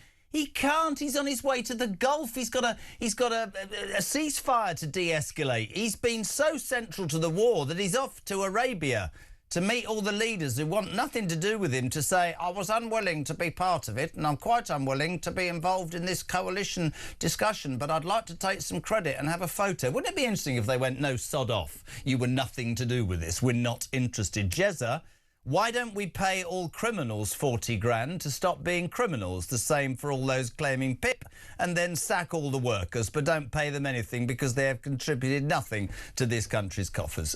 Crazy. Yes, talk. JK, why on earth is Starmer going out to the Middle East? He's like the attention-seeking kid that is desperate. I suppose it will be Starmer and the other sharp-elbowed EU leaders trying to be involved, or as I prefer to call it, the coalition of the Wallies. Morning, Jez. Phil from Durban in South Africa. I don't know where that came from. Just to say, the policy of non-alignment or lack of support for Trump comes with huge ramifications. For example, South Africa has been hit by 30% tariffs. Trump has a long memory, and I reckon that even when the king visits afterwards, he will vent his anger. Phil, I think many people in this country believe that as well, that when push comes to shove, after our capitulation again, he will seek revenge. Jenny, Starmer goes to the Gulf. Now there's a 2-week ceasefire. What assets do we have in the region? Oh, yes, HMS dragging its feet will leave port once its water is sorted. The man's utterly deluded. Hello to Keith in Wolverhampton. Two-tier, never ear. Let me be clear, Starmer. Yesterday, he said, the UK will not get involved with the Iran war. It's not our war. Yet 6 months ago, he said he put British boots on the ground in Ukraine. So when did Ukraine become our war? What a plonker. Get me shorts on earning a living at 68. Got me shorts on earning a living at 68. Still at it. What's he doing in his shorts, do you think? Do you think he's a window cleaner? Jeremy, Trump also offered incentives for self-deportation, Gary Bolden. Right, that's very interesting. I didn't know that. That's responding to the Nigel Farage thing. Apparently Trump did it as well. Richie's in Sussex. What's Farage on about? We should not be giving these illegal immigrants, whether they've been given leave to stay or not, another penny. I think they've taken enough. No, no, no. Back Rwanda. It worked. Reform are wrong to pay them any money, says Nathan in Perth. Do you know where Perth is, Christian? Yes. JK, if Starmer travels with the Royal Navy, will he get there after the ceasefire has ended? Says Andy in Cornwall, yeah. Hope he's not going on HMS dragging your feet. Let's move on and say a very, very, very good morning. Top lady, Baroness Claire Fox, independent peer and director of the Academy of Ideas. Baroness Fox, a very good morning. Good morning, Jeremy. Everything all right with you? Well, you know, world peace has broken out just about, so, you know, we're all feeling better this morning. I think we should feel better about the fact that Keir Starmer's heading out to the Gulf to overlook or take part in That makes us all feel so much safer and reassured. The world is all at peace with itself now. But it wasn't his war, but now he's going there. It's a photo shoot, isn't it, Claire? I'm being sarcastic. Of course. I know you are. Dear Keir Starmer is looking for a role in this, hasn't quite got one. You're absolutely right. Goodness knows why he's going there. There's plenty to sort out at home. Completely agree. So much to talk to you about. The Wireless Festival, initially. We hear a week or so ago, Wireless Festival this summer, headlined by Kanye West. The government give him an ESTA or a visa. Everything erupts. Hold on a second, they go, quite rightly. This man's got a song out called Heil Hitler. He's got a website with swastikas. In jumps the Prime Minister. Kanye West should never have been invited to headline Wireless. This government stands firmly with the Jewish community, and we will not stop in our fight to confront and defeat the poison of anti-Semitism. We will always take the action necessary to protect the public and uphold our values. Very, very, very laudable. But, Claire, my point was this. If you really want to do something about anti-Semitism, don't just make a martyr of one pop star. What about banning those rallies that happen every week in this capital city where people, and I have so many Jewish friends and I'm quite strong on this, well, they'll burn the Jewish flag or the Israeli flag. What about that man at Glastonbury, Bob Villan, deaf to the IDF? I get angry with Starmer because sometimes he does the right thing, but he only does it, in my mind, when it's either too late or he can see political capital out of it, not that it's inside him to make change. Sorry, I disagree with you on the ban. I think it was a mistake that the government have banned Kanye West. And I think that the idea of a government interfering in the lineup of a music festival is problematic. It sets the wrong precedent. So we have to untangle a couple of things here. And, you know, it's free speech is always difficult. It presents you with moral dilemmas. If it was easy, it would be straightforward. But Kanye West has absolutely, notoriously, internationally renowned, mad views. And I say mad in inverted commas, nothing to do with his mental illness. Disgusting views that he has expressed in relation to Jews, anti-Semitism, and an explicit embrace of neo-Nazism. For whatever reason, that's his form. But that's not the same as saying that his music, what he's going to perform at a festival, is something that the government of a country should be involved in. And one of the reasons why I'm most concerned about this, when you've drawn attention to this, is I do not feel as though the government has spent enough time or attention really tackling anti-Semitism at home in the everyday normalized form, not just the demos, but we know that there is a huge problem of casual normalized Jew hatred, often taking the form of anti-Zionism, very these days even bothering to disguise itself. And rather than actually having that out in public, having the arguments, making sure that people understand what's problematic about that, they've gone for an easy, popular win, which I don't think is actually a step forward for any of us. I think we probably agree. We might disagree about Kanye West, but we agree that that's a smokescreen, excuse the pun, for underlying issues. Claire, I've said this every day. People get bored. I've got friends whose kids still cannot go to school on the bus in North London in their school blazer for fear of being spat at. I would have thought a man who was married to a Jewish woman would have a very different view, which is not just to ban a pop star. Whether I don't want him in my country, you're different. I get that. But then I agree with you in half about the freedom of speech. But my point is this. If you're going to tackle anti-Semitism, it takes a lot more than banning Kanye West. And that's why he annoys me. If he'd banned Kanye West, banned the things talked about, I don't know, the security that Jews need to be even able to go to the synagogue long before Manchester, horrendous stories. And something I'd say to you that I've reported on ages, and some people take this the wrong way and they shouldn't. I find any form of racism abhorrent. I've said that every single day, but I wonder, or I ask the question, why is anti-Semitism deemed not as repulsive as other forms of repulsive racism? Why is that? Why do the Jewish population gets such a hard time. If it's Netanyahu or what's happening in Gaza, that's not the fault of 250,000 Jews who, frankly, amongst them, many want to leave Great Britain, which I think is just such a shame. Yeah, I mean, one of the things that's really tragic about this situation is all the young people who want to be progressive and right on and anti-racist have actually jumped on backing the oldest form of racism, which is anti-Semitism. And one of the reasons for that is that there's this sort of, theoretically, they've all bought into this hierarchy of oppression, and the Jews are seen to be the oppressors of the most victimized people, the Palestinians. That's the way they see it.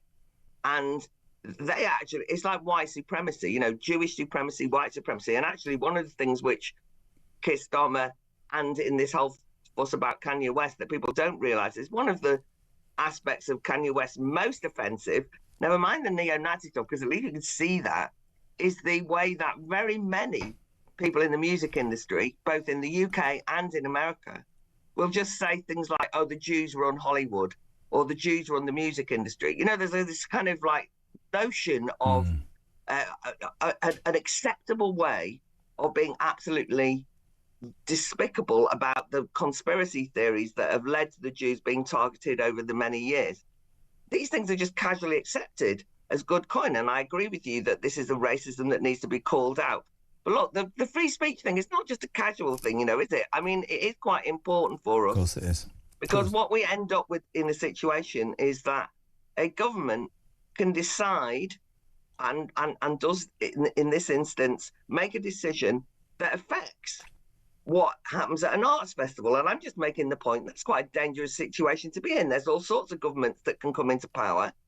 And, you know, I'm very nervous about, I want them to be able to control the borders, by the way, and deprive visas of people you've just been talking about who are given visas to live here.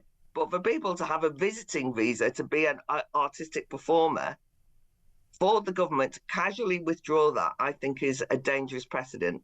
Really, and of course, you know, I have this with arguments. A lot of my Jewish friends think they should be banned. Not all of them, of course.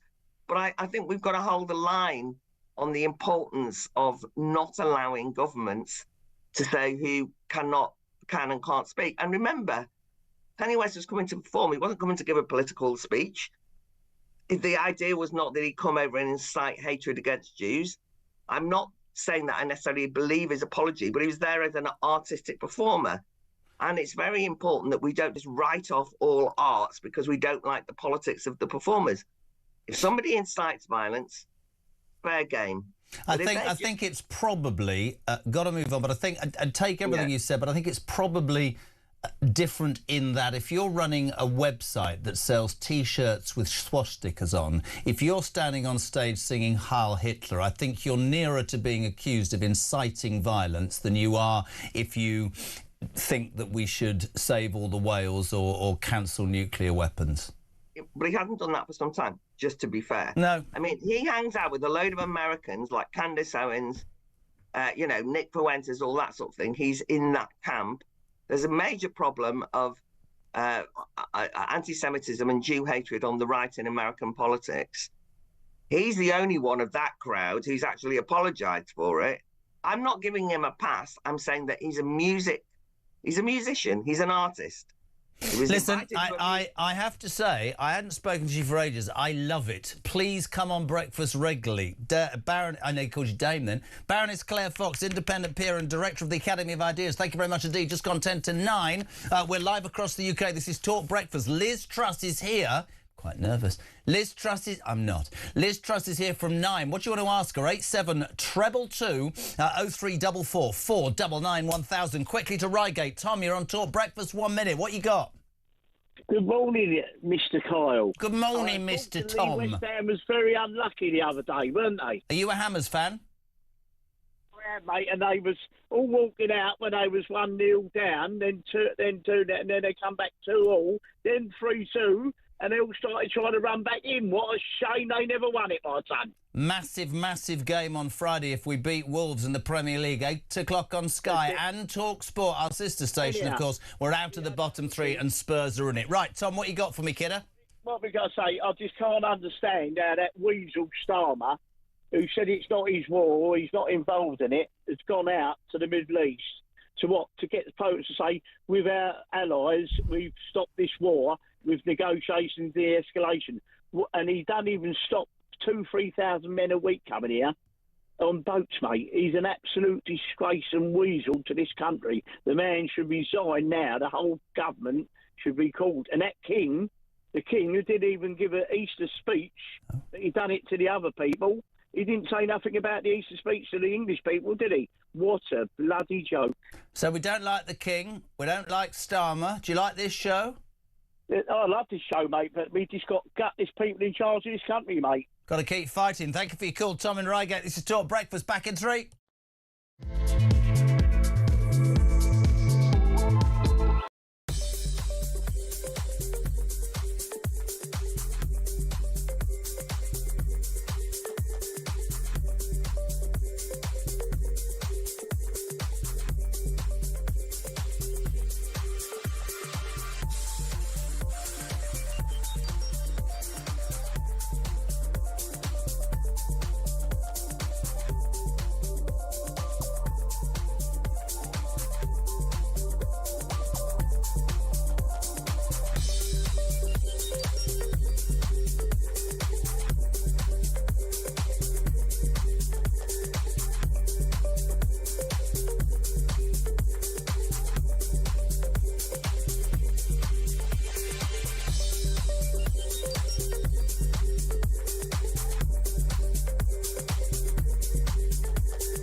This journey of me following the migrants went from sort of 10 in the morning, all around the clock, to late at night, to the point where, on buses, on trains, through streets, at every key point, French military police and the French police, they were there. They were on the bus, taking down notes, taking pictures, but not doing anything to deter the migrants or stop them, just being there.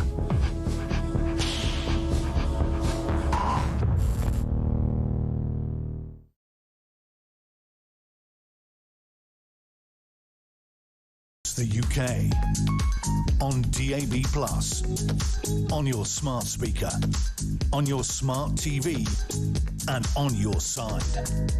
This is Talk. Welcome back to Liz Truss After 9, 87222. Whatever you want to ask her, you can call 0344 499 1000. Shadow Housing Secretary James Cleverly earlier on the programme mentioned South Cambridgeshire Council adopting a permanent 4-week policy. The Tories are looking to end that 4-day policy, 4-day-a-week policy last year. The Tories looking to end that. Just for balance, we say it all the time. This is a local election campaign. There are rules. James realised he messed up. I need to give you the council's response. The authorities, Liberal Democrat leaders said, yet again we witnessed the political gymnastics of this outdated and out-of-touch Conservative Party descending into a collective swoon over the terrifying prospect of a council functioning better while saving taxpayer money. To call for a ban on a proven success is to effectively declare that the Tory party prefers its local government to be traditional, expensive and perpetually understaffed rather than modern and, heaven forbid, effective. Very important we balance that out. Let's get some sport on. Push the button. Hello? Hello? Push the button. 90 minutes in 90 seconds. From The Sun. Tom Barkley, football writer for The Sun. Tom, a very good morning, sir. How are you? I'm a busy old bunny, me. Yeah, busy, Jeremy. Hi, how you doing? Good, good, good. Michael Arteta told to make Arsenal change as Gunner star singled out after Sporting win. What does that mean?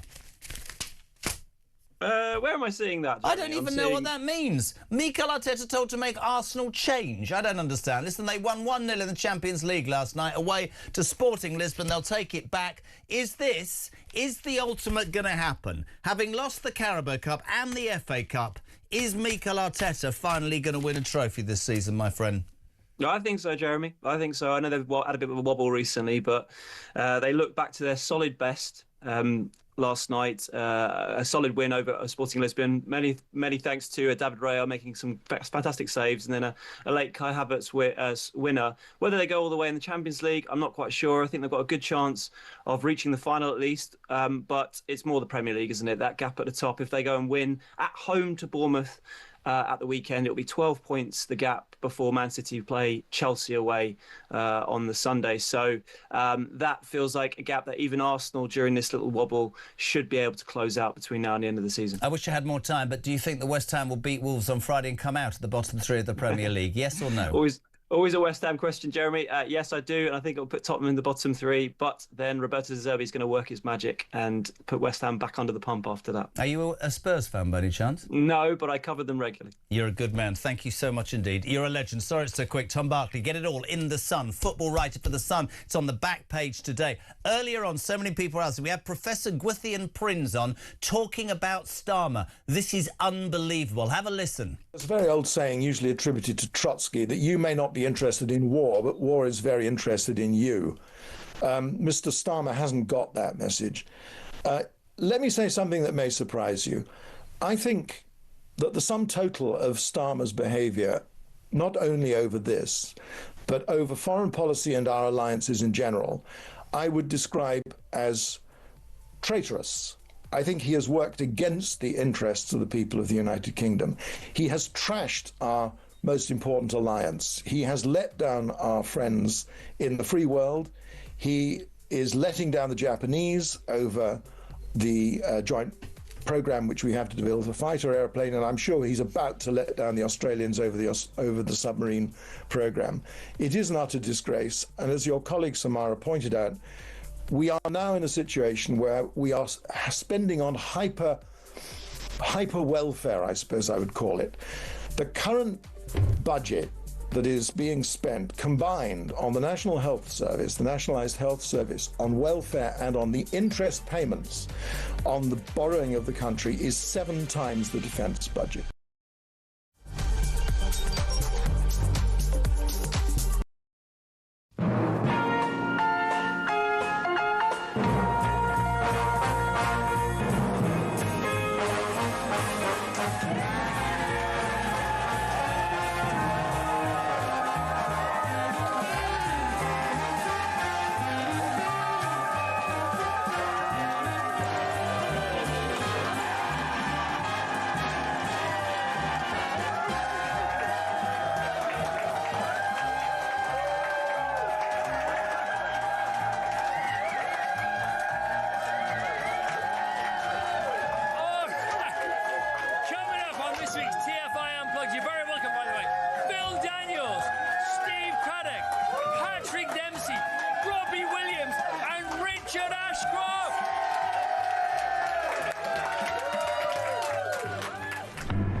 Across the UK, on DAB+, on your smart speaker, on your smart TV, and on your side. This is Talk.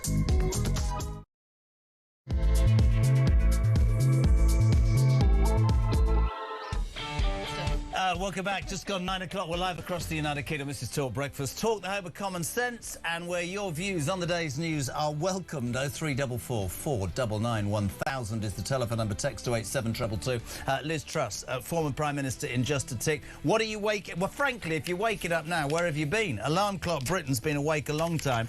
Ceasefire in the Middle East. Hurrah. It's interesting, gauging the viewers and the listeners this morning, half saying, good on you, Trump. You showed some strength and they capitulated, the Iranians. Others are going, no, you boxed yourself into a corner and you've reversed your way out. But I've been asking all morning about Keir Starmer. Haven't heard a word until about an hour ago. What a great way to bring in the ex-Prime Minister, Liz Truss. What an honour. We haven't met, have we? We haven't, no, Jeremy. This is the first time. I've offered her chocolate, but she's not playing ball. Can we go straight to Keir Starmer and try and be as balanced as I can? Let me put this to you. We find out about 7:20. He's travelling to the Gulf today. He's on a jet right now to meet leaders in the region to discuss diplomatic efforts to support and uphold the ceasefire. We heard 5 minutes after that the Ministry of Defence admit that UK personnel have intercepted 110 drone attacks and the RAF have conducted 1,600 hours of defensive operations, which presumably means flying around with planes going, we're nothing to do with this. But he told us all this wasn't his war. So is this just him and his EU mates in the coalition of chaos heading out there for a photo opportunity? It's ridiculous. Well, it sounds like that, doesn't it? I mean, Trump said he's no Winston Churchill, and I think that is still true. I mean, he dithered over whether or not the Americans could use our bases. He's dithered over the war. He's now flying out there when the deal's apparently being done. Do you think that Donald Trump will, in true Donald Trump style, when all is said and done, do you think he'll seek retribution against Great Britain, be it with tariffs or whatever, because of the way that he perceives Starmer's treated him? Well, I think he's already done that. He's put a number of deals on hold. He's already been very critical of Keir Starmer in public, and I think that's going to continue. I think Donald Trump understands that Keir Starmer is fundamentally not a patriot. Yeah. He's not on the side of the West. He's been appeasing the Iranians in order to shore up his vote in this country. And Donald Trump now understands that about him. But to shore and up the Americans are so angry. Well, I was going to say, you spend a lot of time in America. You host your own show that you've not invited me on, so you owe me that. What's the view, actually, it's interesting, of America? What's their view, firstly, of Keir Starmer? Well, they are shocked by what has happened because they assumed that every Prime Minister would be on their side, on the side of the Western coalition. And even Tony Blair, who I'm very critical of, they believed that he stood shoulder to shoulder with the United States. And they're now saying, what is happening in Western Europe? You know, we spent all this money on NATO, and yet Keir Starmer is cozying up with the French, with the Germans. He's not backing the United States of America. Why did we spend all this money shoring up NATO? That's what they're saying. And they think that things are going seriously wrong in Britain. Well, they've got a point. Yeah. They've got a point about radical Islam. They've got a point about our economy that's in freefall. They've got a point about our oil and gas industry, which is a disaster zone. And they can't really understand what's happening. And I explained to them, it's like if Kamala Harris had won your election. Exactly the same stuff would be going on. They've got radical Democrats. We've got these crazy socialist human rights lawyers in power, and they are destroying our country. There's so much I want to ask you, and a lot of it will hark back to you, but there's a reason for doing this, right? Let's talk about, if that had been you, would you have flown the first sortie or would you just have allowed the bases? Because I saw a theory that said, a poll that said over 70% of the United Kingdom said he shouldn't have flown with Trump, but he should have absolutely given him access to bases. What's your take on that? Look, it's difficult to say if you're not in the room and you're not privy to exactly what we have available at any given point. In your heart, what would you have done? But they definitely should have been allowed to use the bases. Yeah. I mean, that was ludicrous. The whole situation over Diego Garcia was ridiculous. You know, what are these bases for? And 35 billion quid when we're skinned. We share with the Americans, and we are very dependent on the Americans for our defence. That's just a reality of the situation. If you want to change that, it would take decades, and we're not in that position. So it was just a complete holiday from reality. I know it's difficult, but I'm fascinated. I've never sat in the room. Well, I did with Boris once, and he didn't answer any question. Are you, with what you know now, would you have gone to war, or would you just done bases? If it had been you, what you know now? Well, what I know now is I would have worked with the Americans and talked to the Americans about what was needed. Would you have stood up to yourself? Would you have stood up for this country in front of Trump? I would have stood up for the Western Alliance, and that's what we are part of. That's the reality of the situation. Yeah. And it's playground politics to say we're going to tell the Americans to, you know, they're not going to use our bases. I mean, what? It's crazy. Like, we're in a long-term alliance with this country. That's the reality of the situation. I asked you off air, I'll ask you on air. It's quite interesting because many people are speculating that when all is said and done in the Middle East, that Donald Trump will exact some sort of revenge on the United Kingdom, be it tariffs or whatever. What are your thoughts on that? Well, I think he's already exacting revenge on Keir Starmer. He's been publicly much more critical of him, describing him as almost Neville Chamberlain, no Winston Churchill. He's put the trade deals on hold. all of these, who knows what's going to happen on issues like tech, where he's been very critical of the EU and the UK and what we're doing on tech regulation, free speech. He's had a go, Marco Rubio's had a go. Yeah. I can see all kinds of things happening, but Trump's genius is that he is completely unpredictable. That's what we've seen. Yeah. That's what we've seen with this war in Iran. No one knew what was going to happen. It's really interesting this morning. Truth station, no one knew, and nobody knows what is going to happen. But do I place bets on Trump to outmaneuver Keir Starmer? Yes, I do. Is he right to seek revenge? I think he's right to hold Britain and NATO allies to account for their failure to spend enough on defence, for their economic failure, for their failure to uphold their side of the bargain. Obviously, I'm a patriot. I don't want to see Britain suffer. And I think a lot of Americans understand there's a difference between the British people and the British government and the British elite. And they understand we've got the same battle that's going on in their country, which is the average Briton is a patriot who cares about our country and does not like the managed decline that's going on. And we have an elite who've been in charge for far too long, frankly, including a lot of the Conservative government, who have let that happen. And I think most intelligent Americans get that. You would expect me to ask this question. You were the Prime Minister of this country, so it's a joy. You were part of a party that ruled for 14 years, and I've been very vocal about this, be it Labour or be it Tories. One of the things that I supported Donald Trump absolutely on was when he came to power last time. He said, let me get this right. We're paying billions into NATO to protect Europe, and Europe does not step up to the plate. You were part of governments that cut defence spending, going way back to Cameron and beyond. Do you now, as cleverly said an hour ago, do you see that as a failure of successive governments to not spend the relevant money on defending the United Kingdom? I saw it as a failure at the time. But the reality is, when you are a junior minister or a cabinet minister, you do not have that much power to change things. You've got a choice. You either resign or you suck it up. And what I did was I argued for what I believed in internally. So I argued against all the net zero stuff. I argued against all the environmental regulation stuff. I said it was damaging our country's growth. I argued for more defence spending. If you remember in the 2022 leadership... Well, the main people that disagreed with me were the Treasury, which has an incredible amount of power in the British government. Sunak. Yeah. Yes. Yeah. Interesting. It wasn't, before Sunak it was Osborne, and before that it was Gordon Brown, and the officials in the Treasury, the unelected bureaucrats, are incredibly powerful. What they say is, you're either going to have to raise taxes or you're going to have to cut defence spending. So do you feel, looking back, that Sunak blocked you from doing stuff? Well, Sunak just took the orders of the Treasury. Yeah. He's a creature of the system. But the point is, the Treasury don't believe, as we've seen, that if you raise taxes too much, you actually bring in less revenue. That's what's happening.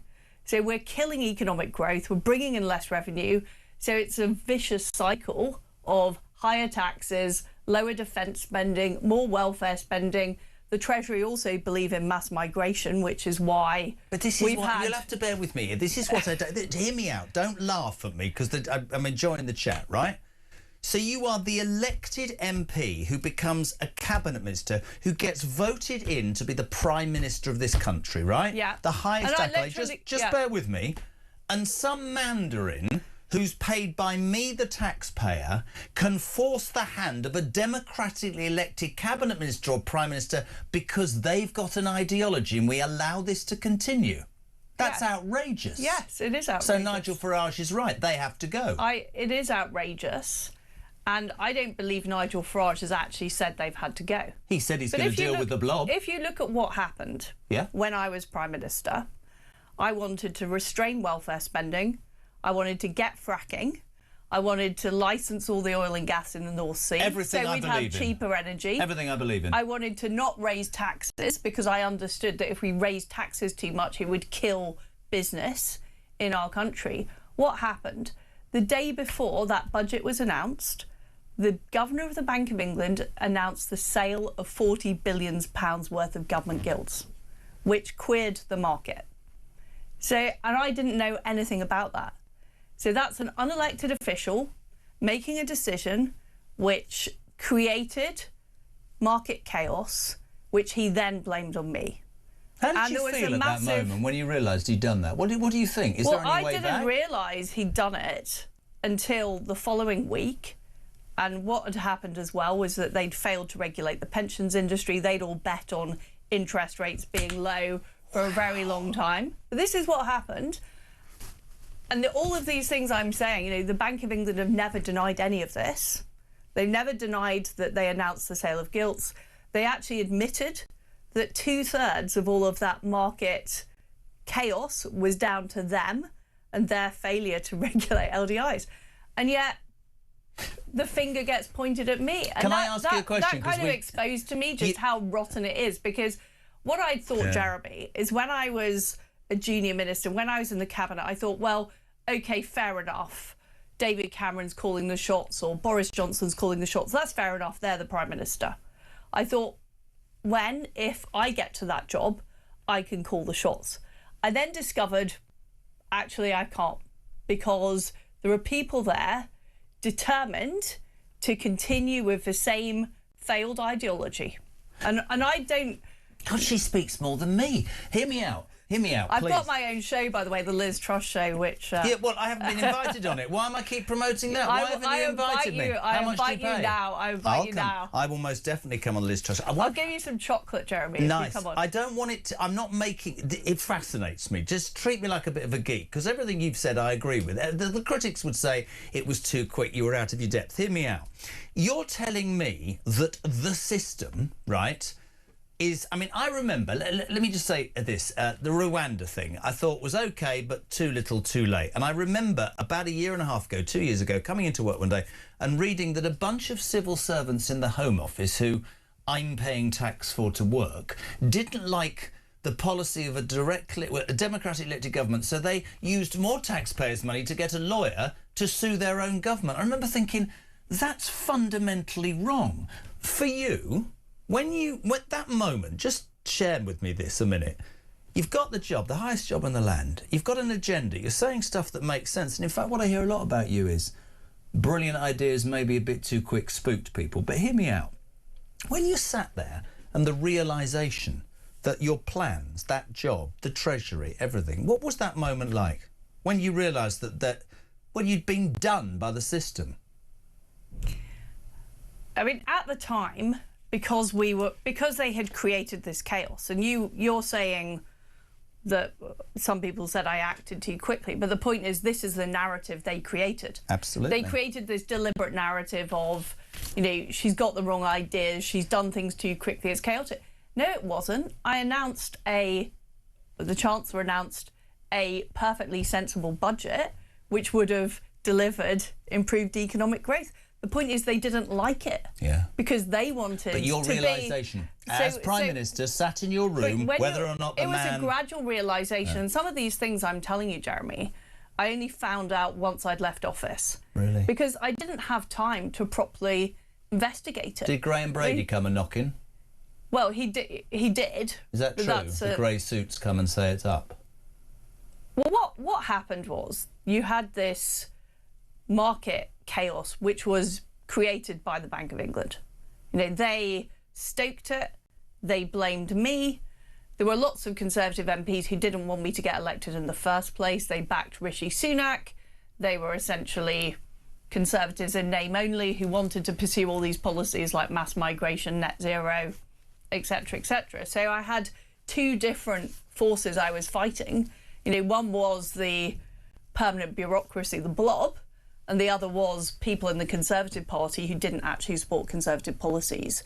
And essentially, they used what had happened in the markets as the reason to get rid of me. That's the way they operated. How did you feel that day? How did you feel that day? Well, I'm really angry. I wasn't really. Don't get me wrong, I am angry. Devastated. But at that point, I was just thinking, I need to make sure there is not a genuine economic crisis in this country. You know, I'm a patriot. I care about my country. I couldn't allow the situation to spiral out of control. So I was thinking about damage limitation. How do I make sure that this does not have a long-term effect? How do I make sure there is not a worse crisis? Well, bearing in mind the state of the economy now, do you feel vindicated? I do feel vindicated, and I didn't feel at the time that I'd done anything wrong. I just thought the main thing I'd done wrong was actually underestimate just how vicious and conniving these permanent bureaucrats are. Do you know that's what I got wrong. Do you know why I wanted to interview you? Apart from the fact it fascinates me, I've become a political nerd, for Christ's sake. You achieve the highest job in the land. It lasts, everybody's said it, 40-something days. You're ridiculed, you're out of office. But there had to be more to it, because you took it the wrong way, but you should take it constructively. 50 or 60% of people will say to me, she was absolutely bang on. That was absolutely the system. You know, in terms of what you said about the Treasury, you know, about they tend to call the shots. Is Starmer also is he in the grip of the Treasury? Is Rachel Thieves the same? I mean, Rachel, I call her the auto pen. Because all she is doing what the Treasury tell her to do. But then they must be the most incompetent bunch of people ever. Doesn't make any sense what they're doing. Well, it does make sense if you believe in socialist objectives. But it doesn't make sense if you're paying 10 billion, hear me out, you're better than me, a month in interest on debts you've got, and yet in the middle of the North Sea you've got, in the terms of what Donald Trump will call it, liquid gold that will pay off all your debts and save the country billions. Why wouldn't you? You said fracking, I do it every day. Do you know the proudest thing that happened to me last week? My first wife and I are on reasonable terms. I'm so delighted to hear that. No, but this is important to you. My 7-year-old grandson came round, and I was delighted when I found out that he'd gone back to her, she's a bit of a lefty, and said, drill, baby, drill, and at school. I was mightily proud. That doesn't make sense to me, financially, why one wouldn't. But you've got to understand that these people, ideologically, don't believe in fossil fuels. They've bought into this idea that we create these green jobs, these magical jobs, by building windmills, that public spending is what delivers economic growth, not businesses and entrepreneurs working hard. They're socialists. They're socialists, and they have taken over our institutions. So when Starmer says to Trump, I have to consult, or he goes, I have to consult with my team, is that him saying, I don't call the shots? That's absolutely true. Well, I think also Starmer is a weak individual who doesn't really know what he thinks. But it's certainly true that the decision-making is driven by the permanent bureaucrats in Britain. And you can see that on everything. Yeah. You can see it in the Foreign Office. You talked about the Home Office. The Treasury is the most powerful of the lot. But they are the people driving the decision-making. And the Bank of England, I mean, look what the Bank of England has done over the past 25 years. It's printed vast amounts of money. It's bailed out the banks. It's created a huge increase in asset prices, so young people can't get on the housing ladder. You know, where is the accountability for Mark Carney or Andrew Bailey for those failures? Who allowed that stuff to happen? These people weren't elected. You know, that is a system, it's a deep system problem that we have in this country. Do you want to out anybody in the Treasury who's been calling the shots and has never been named before? I've just outed, you know, Carney, Bailey. Anybody else? Well, there was Tom Scholar, who was the guy I got rid of, who was a key part of making those types of decisions. You're very balanced. I'd be as bitter as hell. You know, you did that speech at CPAC in Texas, and you said that Britain needs a Trump-style revolution. Let me move it on a sec. So many people, although the polls are now saying differently, have seen Nigel Farage as that person who says, I'll take on the blob, I'll drill, I'll secure our borders, I'll cut foreign aid, blah, blah, blah. Is he the Donald Trump figure we need in this country, Nigel Farage? He's been consistent in his policies for 25 years. I don't think we know at this stage who is going to be the next Prime Minister or who could possibly be the Donald Trump of Britain. But what I'm seeing in both parties on the right, the Conservative Party and the Reform Party, is too much caution. So recently reformers said they're not going to get rid of the OBR. They're not going to make the Bank of England accountable. Well, that is a disaster because, as I've said, those people are ideologically opposed to the kind of change this country needs. Do you think that they maybe need to take more time and they're doing it gently? I don't know, I'm just suggesting. Well, I'm just saying gentle doesn't work. Yeah. You know, I like this lady. Gentle does not work. Look at what Trump did in the first 100 days in office with his executive orders. He went bang, bang, bang, because he knew after being in 2016 that if he didn't act straight away, the system would capture him and they would annihilate him. And that's what people need to understand here in Britain, is if you don't act on day one, if you say, oh, we're going to be gentle, we're going to take people with us, those people will destroy you. But you acted on day one and you lasted 47, 48 days. I'm not being disrespectful. Do you regret acting on day one or do you stand by what you did? No, I don't. I just didn't have enough support and infrastructure because you know, it'd been a very quick leadership campaign, etc., etc. But I would point out that the prime ministers before me and after me didn't achieve anything at all. No. So I know you're going to go no. Have you had any discussions? Can I just respond to this? I love this. At least I tried to do the right thing. Yeah. I was the only one that tried to do the right thing on things like fracking, on tax cuts, on welfare. And nobody else tried to do it. Have you had any discussions with Reform?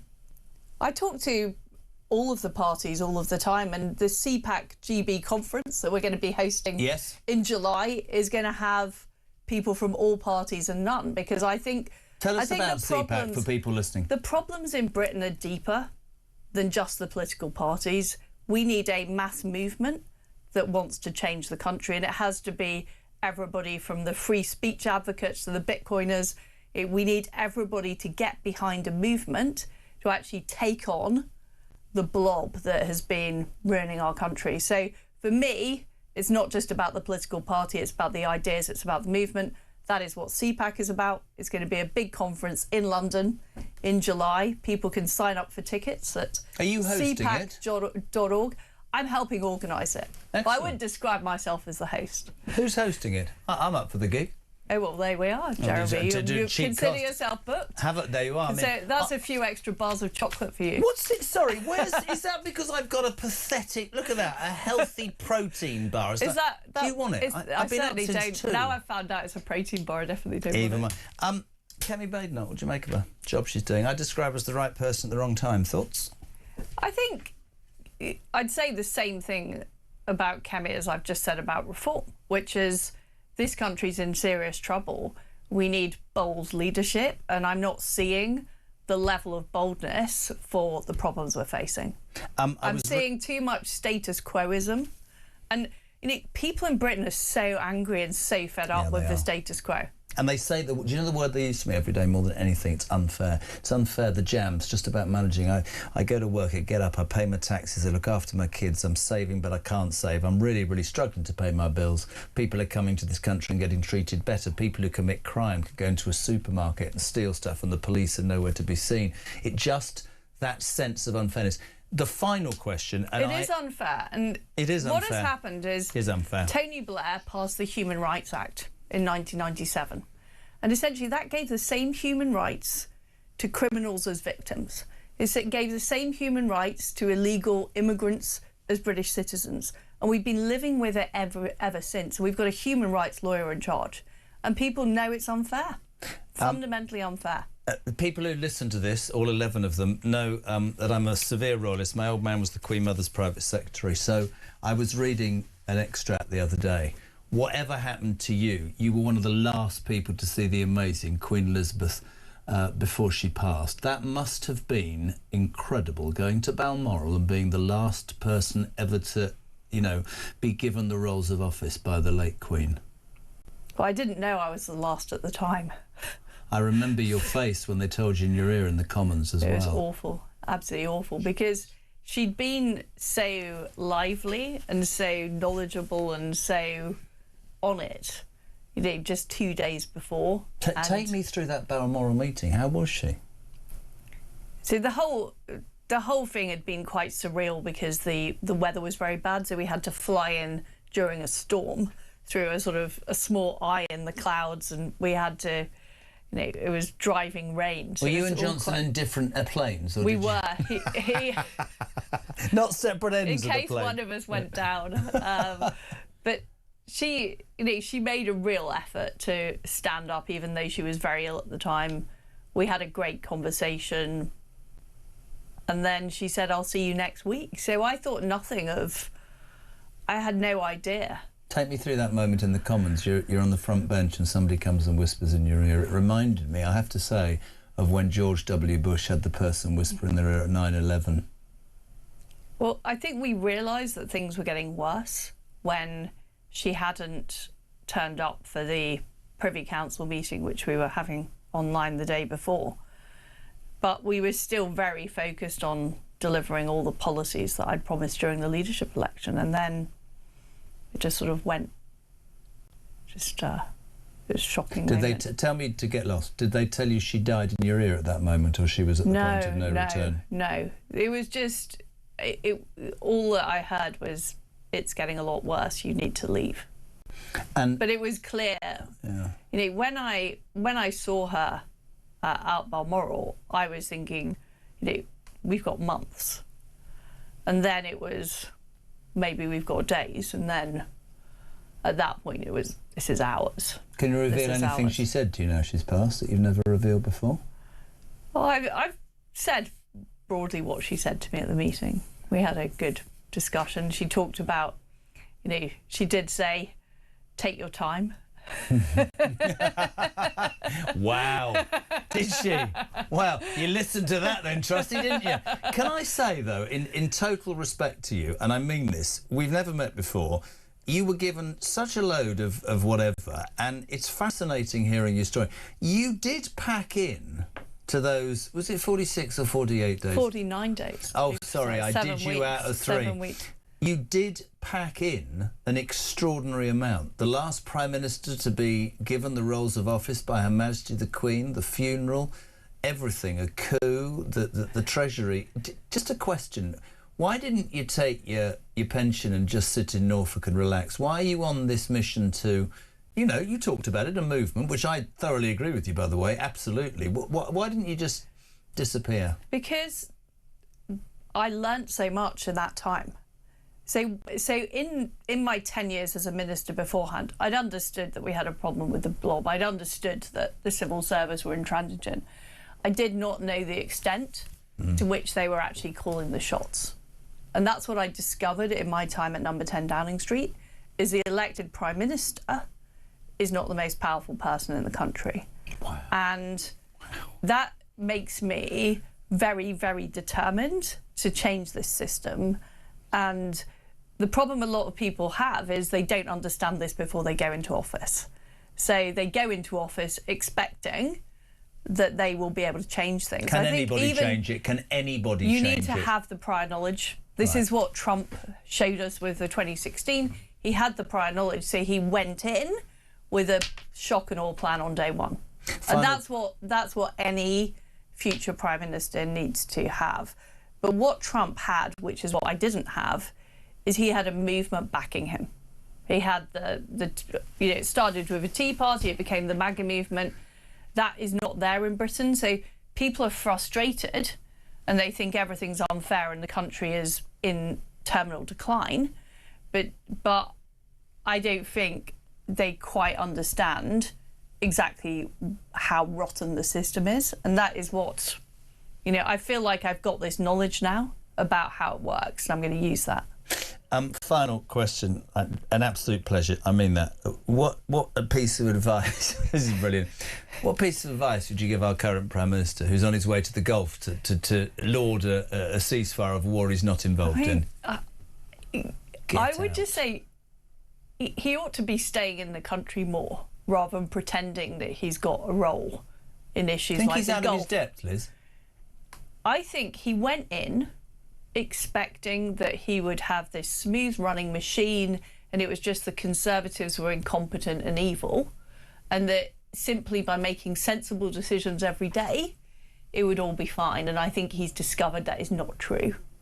Absolute pleasure. So the Liz Truss show is on It's on YouTube. It's Why on are you going to Spotify. It's on invite- Apple when Podcasts. am I- you can I've interview already me. invited you. Is that good then? Today, yeah. Did we get your people to speak to my people? They will speak together, yeah. Listen, an absolute pleasure. Thank you. Fascinating Great as well. pleasure. Liz Truss, former Prime Minister on Talk Breakfast. Back in 3.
The world is on fire. Russia, Iran, China, conflicts brewing in all of their different regions. They're not waiting. But here in Britain, our armed forces are underfunded, they're undermanned, and they're underprepared. And nobody in government wants to talk about it. Well, we do. I'm Philip Ingram, and I spent my career in the world of intelligence, military planning, strategic planning, and unfortunately, conflict.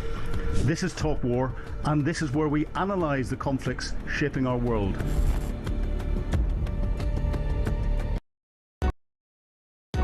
Across the UK, on DAB+, on your smart speaker, on your smart TV, and on your side. This is Talk. Welcome back, my friends. 24 minutes to 10 o'clock. Julia Hartley-Brewer here from 10, Ian Collins from 1, and Kev O'Sullivan. Don't forget that exclusive that Isabel Oakeshott talked about earlier, whereby something to do with shoplifting, drive time and shoplifting. That'll be worth listening. 0344 499 1000. Morning, Jez. I think one thing that makes... yes, you're talking about anti-Semitism being less serious because it's got a different name. I've never understood it. I call it racism. I'm in full support of my Jewish friends. I'm married to a Jew and I understand Israel's government isn't always correct, but then please name me a government that is. Brilliant interview with Liz Truss, Jezza. Can we have a regular feature? Learn with Liz. Kevin East Kilby. Nathan in Perth. Wow, I knew she was a scapegoat. It was always down to the Bank of England and Carney. That pillock now running Canada. No wonder Canada is in the state it's in. Well done, Liz Truss. Nathan in Perth. Liz Truss was the first PM since Churchill to serve under 2 monarchs. Charles in Thailand. Magnificent job, Jez. The Liz Truss interview is right up there with my top one, says Reg. Hello to Sheddy. Who's called Sheddy? What are we talking about? Hi, Jez. Thank you for having Liz Truss on. I have been a supporter since she was PM. It shows a different side compared to what the mainstream media portray. Good morning, Jez. Loads of people talking here. Who? I am confused, says Gary. So am I. If these asylum seekers are in HMOs receiving £50 per week, how can they be lost? How are they picking up the £50 a week? That's a very, very, very, very good question. Hello to Margaret in Birmingham.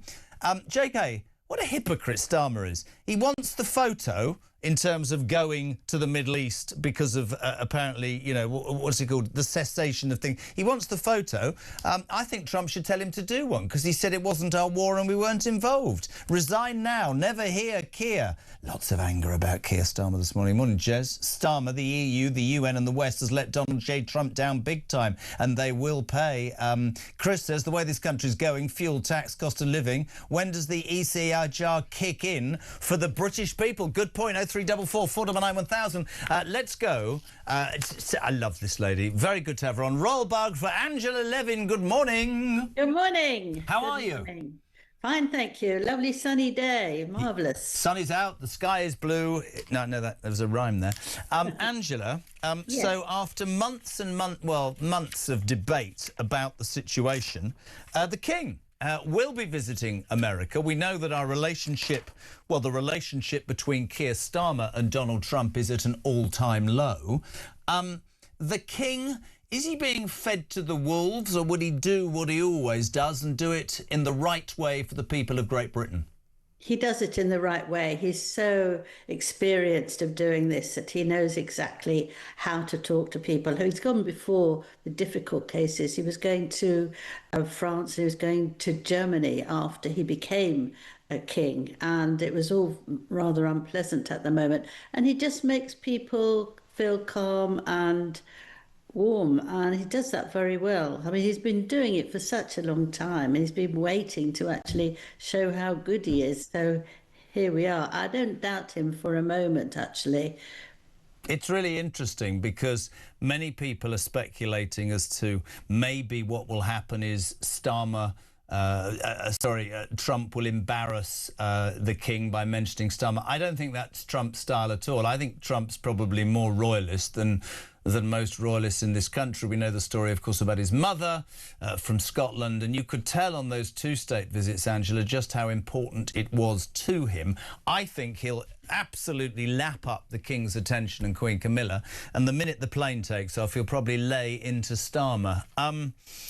The King, people keep saying to me, I get messages every day, why doesn't the King intervene? Why doesn't, and I keep explaining about a constitutional monarchy. But I guess what people are asking is, if it's a constitutional monarchy, are we not putting him in a difficult political position by sending him now to our, what was our once main ally, but things are rather frosty? No, he has to go if he's told to by the Prime Minister. That's his role. And if the Prime Minister sends him, he's going to handle it very well. He absolutely will. No doubt about it. And I think that Trump really respects him. And that will help a great deal as well. He won't put him in a difficult position because he likes him and respects him. And he does that with Prince William as well. So I don't think he'll go along and start making a huge rage. He might talk to him quietly on his own, saying something. What do you think he'd be saying to Trump? Would he be privately but subtly begging not to have a tariff and not to have, revenge exacted? Because a lot of people are saying that because Starmer was backwards in coming forwards in terms of supporting the Americans with what's happening in the Middle East, essentially over the basis choice, that Trump is the sort of person that has a very long memory and will not forgive and forget.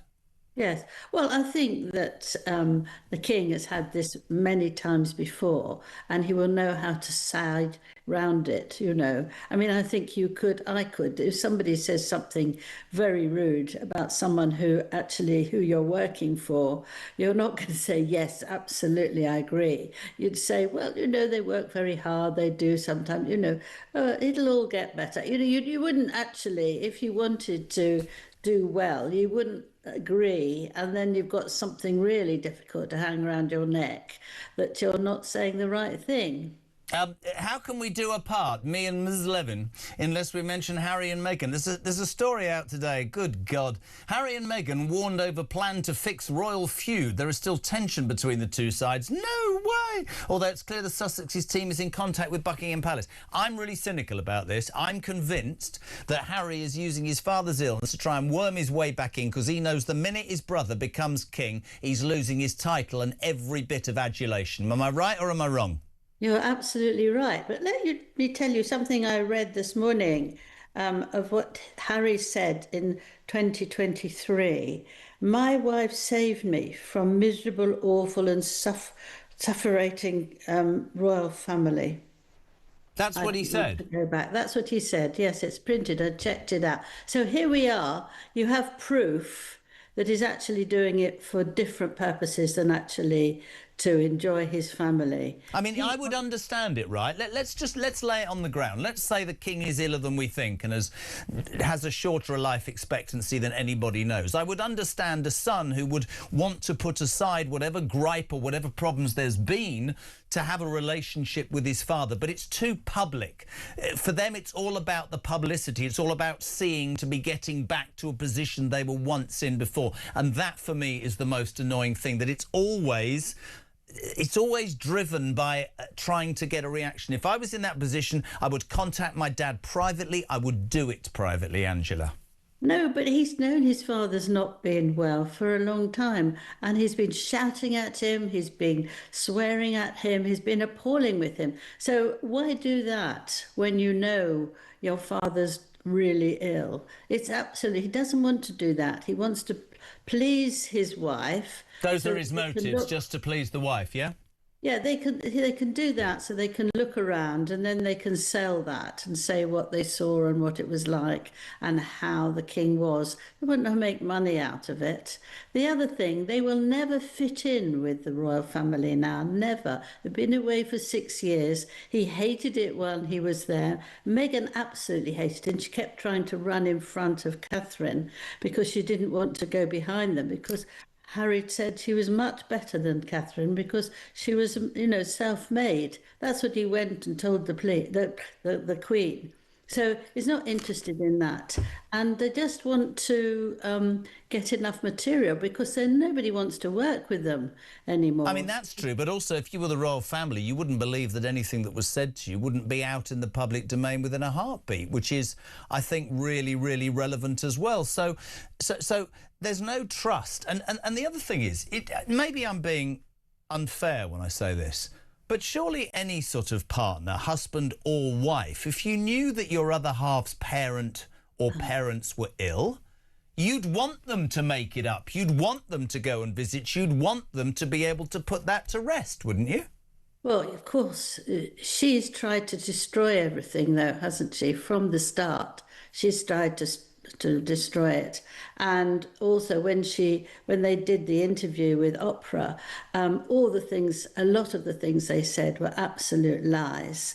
But that's what they want to grab, mentioning that they were against colour and all that sort of stuff, which was disgusting because they're not. And they want to do that to ruin it. It's a decision to try to ruin it, to get rid of the royal family and let Meghan take over. It sounds nonsense. And do you think that this is quite an outrageous question, it's not meant to. All right. Do you think because of how she is and how we know her brain works and how she's had him on a piece of string, never wants him to be back with the family for fear that he might see through or be encouraged to see through the web of lies, the insincerity, all the things that we know motivate most people's thoughts about Meghan? Yeah, of course. She can't let him go. You see, she can't even let him go when they're sitting down on a chair where he holds one arm with one hand and then the hand is holding as well with another hand. So, she's absolutely grips him all the time. She doesn't want him to move because without him, she knows that she would lose popularity. But it's more than that. There's some sort of thing that she can't bear it, that he goes before her or says something before her. He won't let her. He taps her on the back. You see that? She taps him on the back, that he's not allowed to talk very long for someone if she's with him. She works out all the time. I think all wives do that to husbands, but I could be seen as quite cynical. I get tapped the whole time. Not decent wives. They don't do anything. No, you're like right. That. Yeah, current Mrs. Carl is much better. Yeah. Meghan Markle. The other story I read, Ange, I love calling you that. She's plotting a major comeback with a revenge move. We're expecting a Sarah Ferguson book. Do you think one day we might get the Sparkles book, unedited? Well, she is saying that she's going to do that, a memoir of herself, but I don't know that many publishers will publish it. Oh, come on, it'd be dynamite. Publishers to give her millions, man. But they're all going to think that she's lying. She's not telling the truth. Nobody believes a word she says. if you actually really go through what she's saying, it's nonsense. And it's poor me, not a child's book. She can't even write a child's book. But I bought her book. Did you? And there were 2 lines on each page, and it was for children. And I thought it was not for children at all. Absolutely rubbish. I've never read such a rubbish book. And she decided that she's now a huge author. Well, she's not. She can't do it, but she knew what she wanted to do. Somebody just texted me and said, Angela Levin, do we think she likes Meghan Markle? Let's try a little game, Angela Levin. What do you like most about Meghan Markle? I don't like her at all because I feel that she isn't grateful. I met her very early on, one day after they'd got engaged, and I thought to myself, oh, she's so easy to talk to, she's so nice, she's so this.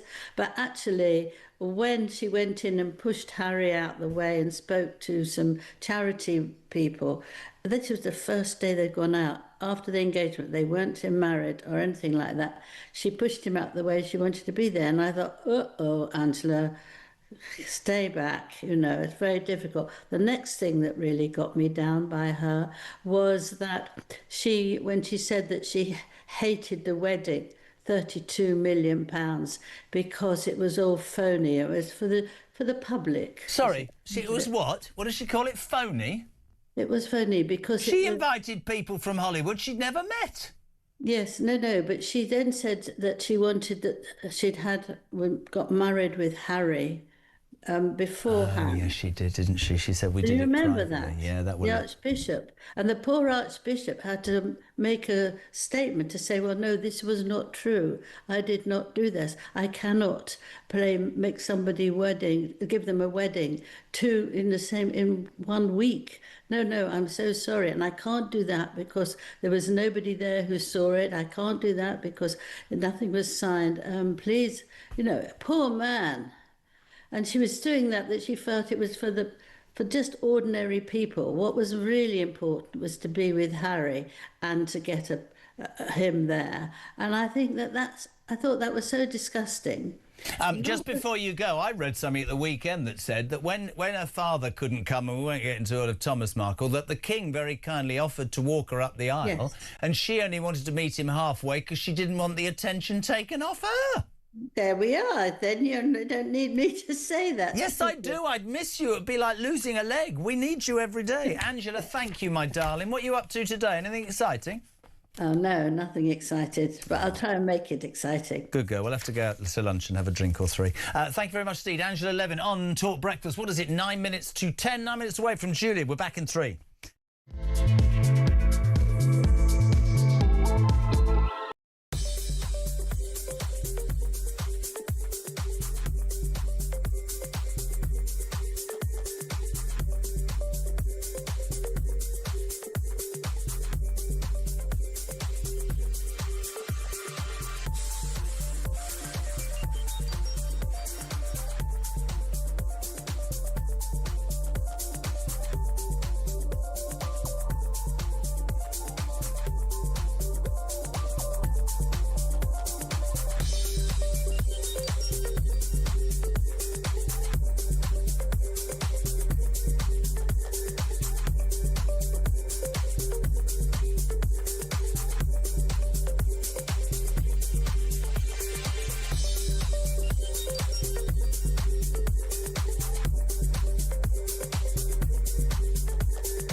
Across the UK, on DAB+, on your smart speaker, on your smart TV, and on your side. This is Talk. Welcome back, 7 minutes to 10. Helen, good morning. Hey JK, Helen and Knutsford here. I just wanted to say that I thought Liz Truss was really cool. I really like her. Never heard her speaking like that before. She's ace. And I also want to say again, right, I've got an operation coming up on my hand, my right hand, and I'm an artist. And I mean, who doesn't need their right hand? It's really important that I have this operation. I'm in a lot of pain with it as well. Now, I've been given an appointment and it's been cancelled. My best friend, he's called Craig, he's a postman. He took time off 2 days because he needs to take me there. I can't drive, obviously. He needs to be with me for the next day. He took the time off, it was cancelled. If it's cancelled again, I'm screwed because I will have no one to take care of me while I've got like a massive bandage on my hand. And so please, doctors, will you please think about everybody else who's losing money and the inconvenience? Thank you. Couldn't agree more. Quickly to Ipswich on the phones. Gary, you got 1 minute on breakfast. What are you saying?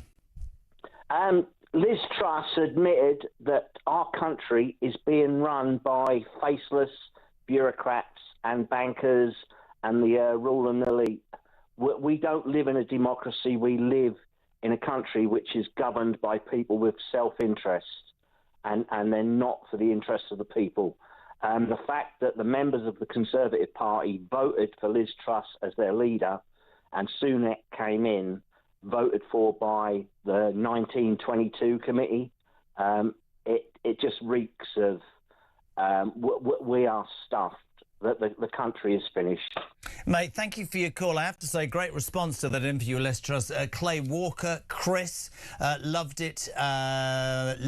Neil in Oldham, Tim, Mary, loads and loads of people saying they'd never heard her speak like that. Listen, a lot of people painted Liz Truss as some sort of weird conspiracy theorist who was bitter and twisted. I think that what she talks about, the way she talked about it today, makes perfect sense. Thank you for listening. Breakfast is back tomorrow morning at 6 o'clock. What will that ceasefire hold? What will Starmer? He's heading off to the Middle East for a photo shoot for a war that's in the middle of a ceasefire, despite the fact that he didn't want anything to do with it. I'll tell you what I'm going to play you out with. This has been asked for all morning.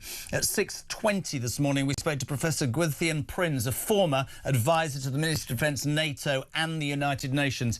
He just about summed up, in my opinion, exactly how we all feel about Keir Starmer right now. Have a great Wednesday. Julia at 10, Ian at 1 and Kev from 4. See you tomorrow. Ta-ra. It's a very old saying, usually attributed to Trotsky, that you may not be interested in war, but war is very interested in you. Mr. Starmer hasn't got that message. Let me say something that may surprise you. I think that the sum total of Starmer's behaviour, not only over this, but over foreign policy and our alliances in general, I would describe as traitorous. I think he has worked against the interests of the people of the United Kingdom.